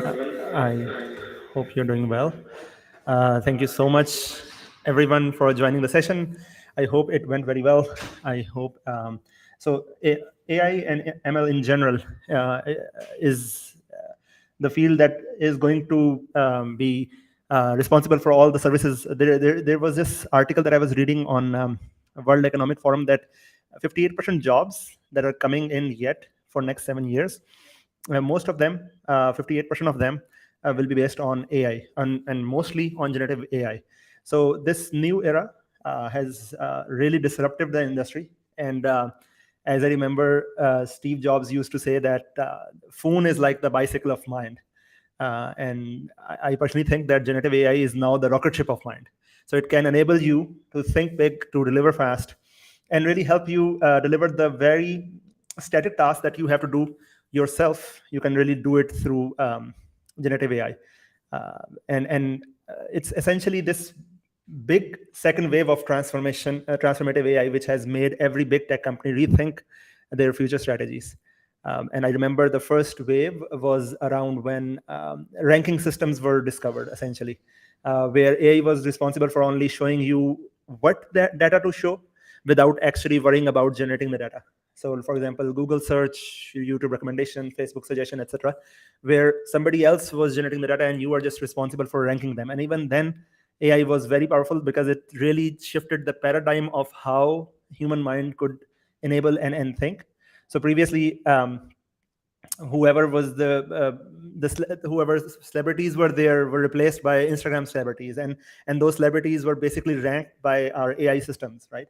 And this powerful change that happened 10, 20, 30 years ago, we still are living in that world. But now with this 2.0 disruption, I think, where AI is actually generating the data, that is, so we still do not know the exact power of it. We are still going through it. There are certain applications that we see here and there, like a large language model that we are very used to, ChatGPT or maybe Dolly and this and that, where we play with creating new images and this and that. This is just, we are playing with it. We don't really know where it's going to go and what's the real implication with it. What's the ethical side of it is yet to cover. For example, I was listening to this lawsuit that I think Getty Images were doing on Dolly, because they trained their images, they trained their models on millions of images that were already there on Getty Images. So essentially, we still have to define the ethics side of the second wave of the AI that we are living in. But that being said, one thing is pretty clear, that we will have a lot of impact in terms of job, in terms of how we live, in terms of how the industry will be. And this impact is going to be huge, not just in terms for US local market, but for the job market in Pakistan too. According to World Economic Forum, the newer jobs that will be created in the next few years, as I said, 58% of them will be based on or revolve around generative AI. And according to a conservative estimate, by the year 2025, 10% of all the data produced globally will be contributed from generative AI.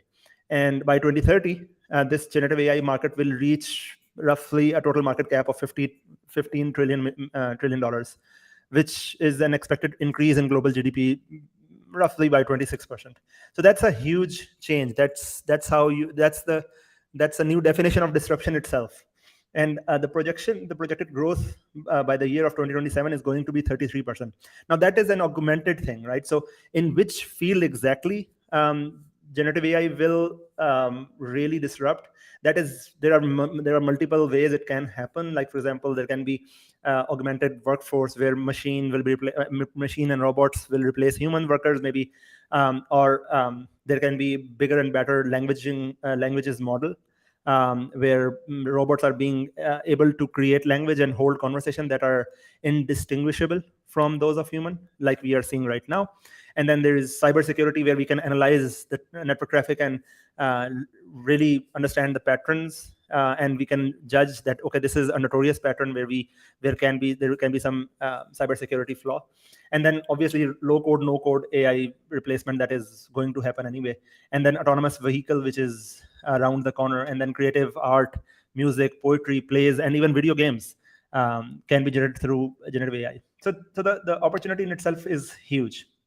Now, talking about exact numbers as of today, so we at Devsinc, our job is to keep looking for where the services industry is going, and very strictly talking about the industry in for last 2 months.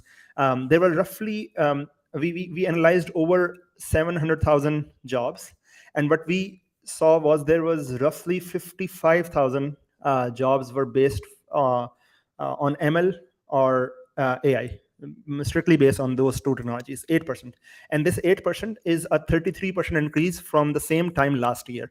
So a roughly 30% increase from last year, which is showing that already world is moving towards that. So we are seeing a lot of jobs in these fields now.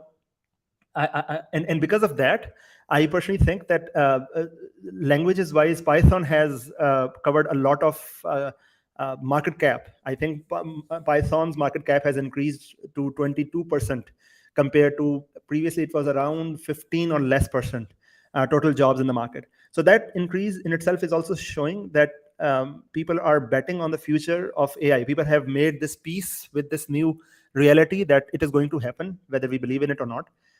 So if that is essentially a very good news for market like Pakistan, because we did not have enough skilled workers. We were very late in producing high skilled worker and a knowledge economy for the world, where we can have .NETs and Java's engineers with 20 and 30 years of experience. We could not produce that, and even if we start today, we cannot beat our competitors in experience.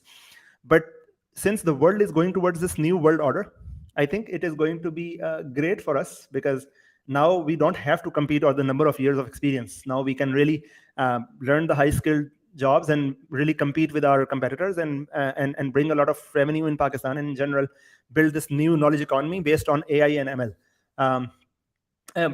AI ML in general, and deep learning essentially, or large language models. That's where I believe the future is going to be. Nonetheless, I think the future of AI ML, if I have to bet on one thing, in terms of job security, in terms of growth, in terms of where the world is heading, I would either do it on cybersecurity, with some touch of AI in it, or I would bet it on AI ML in general. So that being said, I think I'm very hopeful with the new world order that is coming, and I think it is going to be good. And we at Devsinc so we have built our AI department roughly last year late quarter, and so we started bringing projects. We still have problems in finding good mentors and good senior people to learn from and to offer to our clients. But we are betting very highly on it, and that's why we are opening up our tomorrow, as of Monday actually, we are opening up our offices in Dubai and in San Francisco also, because even if we cannot find local talent, we are very much sold on the idea that okay, we will hire global talent and have them train our local resources, so that we can really cash on this generative AI disruption that is happening in the market. So if you are graduating right now, and if you're really thinking of which field you should choose, which direction you should go, I personally recommend that do give deep learning a good thought, and maybe start building some neural network based projects, so that you can have some idea on it, and go from there. That being said, I'm very glad and thankful to Amnan and everybody who arranged this beautiful event, and I'm really grateful for all the audience that joined us. I'm grateful for all the speakers that joined us.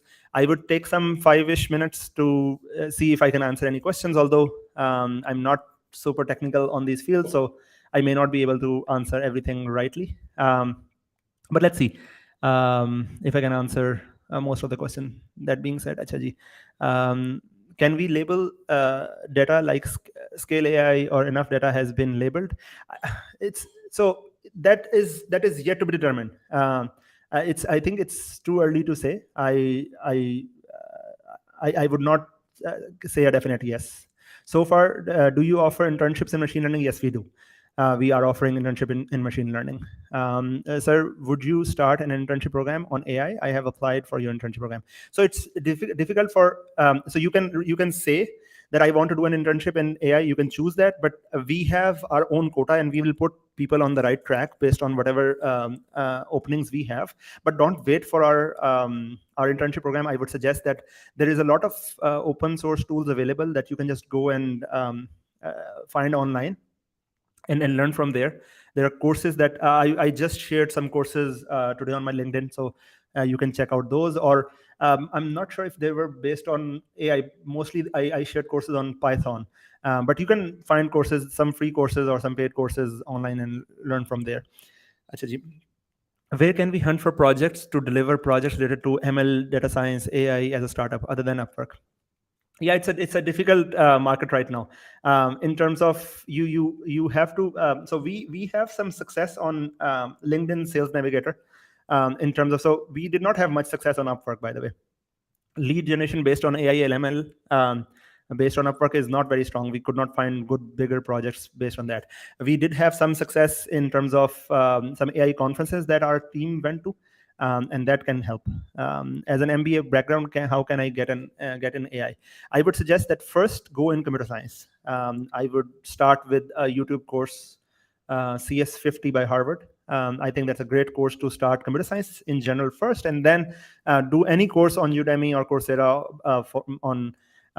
you can do generalized course on. So basically, AI is a bigger domain, and then there is machine learning as a subset of AI, and then there is a deep learning is another subset of machine learning, right? And then there is further down, you can have generative AI, right? So that really depends on which field you want to go. But if you want to, so AI is a branch of computer science, essentially, like physics is a branch of science, you know. So you can learn general artificial intelligence, or you can really focus on a particular thing. That's up to you and your interest. I am writing business intelligence code. I want to say ChatGPT is providing the content on well format, but it's collecting the data from Google. You can search same text on Google.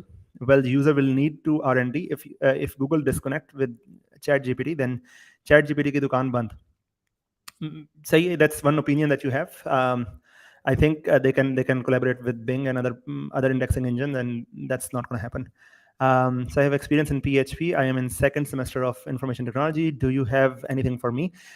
Second semester mein hai, PHP in general, language wise, is not going very well in terms of jobs. I suggest that if you are in your second semester, I suggest ke Python में आ जाए, even Node में चले जाएं, किसी और में चले जाएं. PHP की इतनी ज़्यादा high paid jobs नहीं है. ये मेरी personal opinion है, and that's up to you if you want to take it or not. अच्छा जी, can we label that? अच्छा ये हो गया. How do you offer internships in summer? Do you guys offer internships in summer? Yes, we do. Career pivot to AI consulting for business leaders or any other pivot for senior leaders. अच्छा, that won't be very easy. That's a very difficult. Career pivots are in general very difficult. But nonetheless, if I personally feel a lot of interest in AI, so I was thinking of doing it myself also. When I'm free, I usually try to code things, and I felt a lot of interest in generative AI myself. So I started reading this course on, I think it was on Coursera. If I'm not wrong, it was a paid course, $49 or something, and I found it very well. So you just search a course for generative AI. There are 2-3 courses that comes, and the top one was pretty good for me. And after that, you have to read a lot of documentation and whatnot, and that usually works fine. Artificial intelligence community of Pakistan, Stanford's AI index report states that India is ranked 5th in terms of investment received by startups offering AI-based products and services.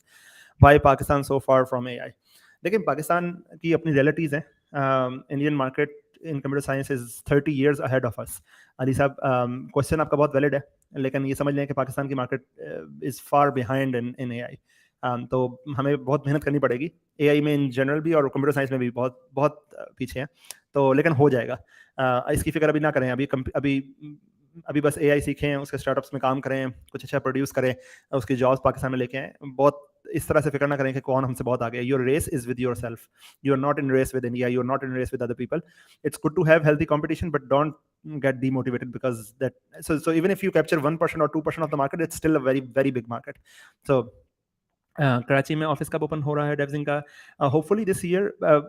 The thing is, with the recession, there are not a lot of companies that are hiring in Lahore and Islamabad, and we are able to find whatever talent we need in Pakistan, in Lahore so far. So opening up an office in Karachi is a very expensive thing for us, and we have to really see it through that do we really need it.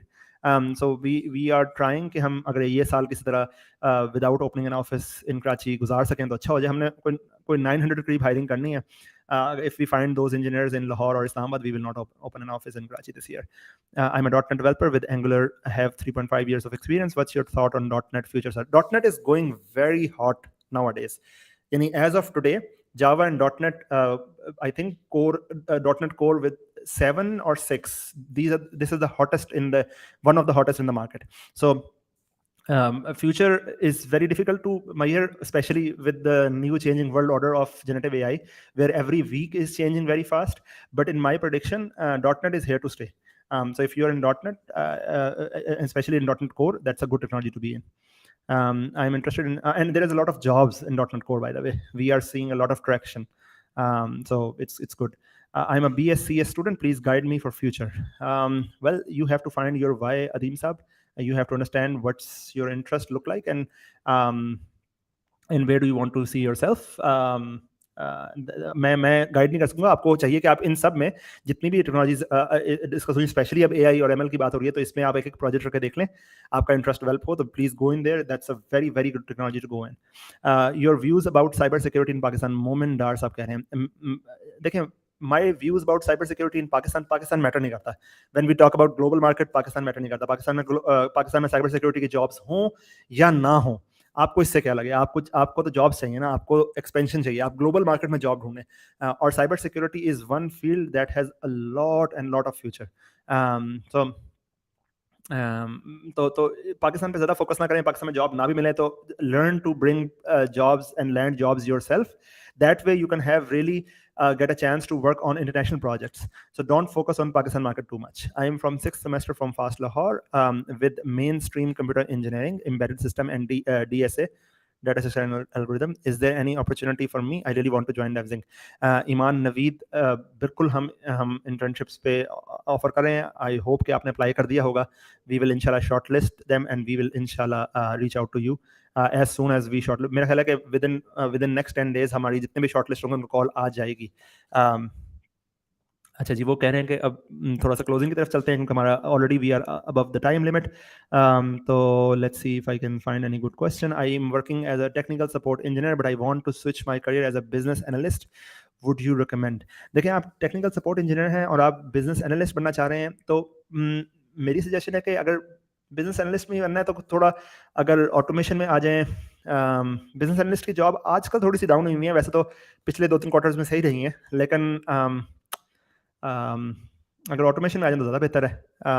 बाकी जैसे आपको बेहतर लगे. Respect sir, will there be a job ratio for what will be the job ratio for AI ML job in near future? That is next. अच्छा, next 4 to 6 months को मेरे लिए determine करना थोड़ा सा मुश्किल होगा, लेकिन अगर मैं अपना ऑक्टागोन सिस्टम अभी इस टाइम खोलूँ तो मैं आपको बता सकता हूँ कि अभी रिसेंटली हमने जो हिसाब लगाया था कि रफली जितनी टोटल जॉब्स पोस्ट हुई थी जो AI ML और डाटा इंजीनियरिंग के अंडर आती हैं, उनमें से 30% डाटा इंजीनियरिंग की थी, 20% डाटा साइंस की थी, 20% जनरेटिव AI की थी, 10% कंप्यूटर विजन की थी, 10% मशीन लर्निंग की थी, 10% तकरीबन नेचुरल लैंग्वेज प्रोसेसिंग NLP की थी, और तकरीबन 10% cyber security backed by AI की थी.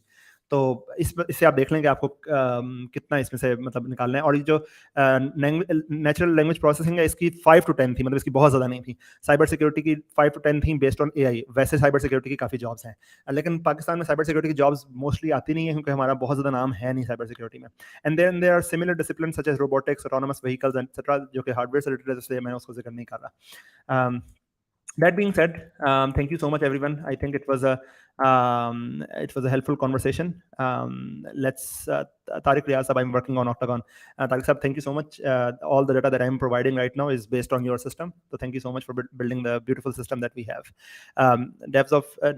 DevOps future in Devsinc, and what are Devsinc doing in DevOps and cloud? We have a full department of DevOps. We have AWS certifications and this and that and everything that we can offer.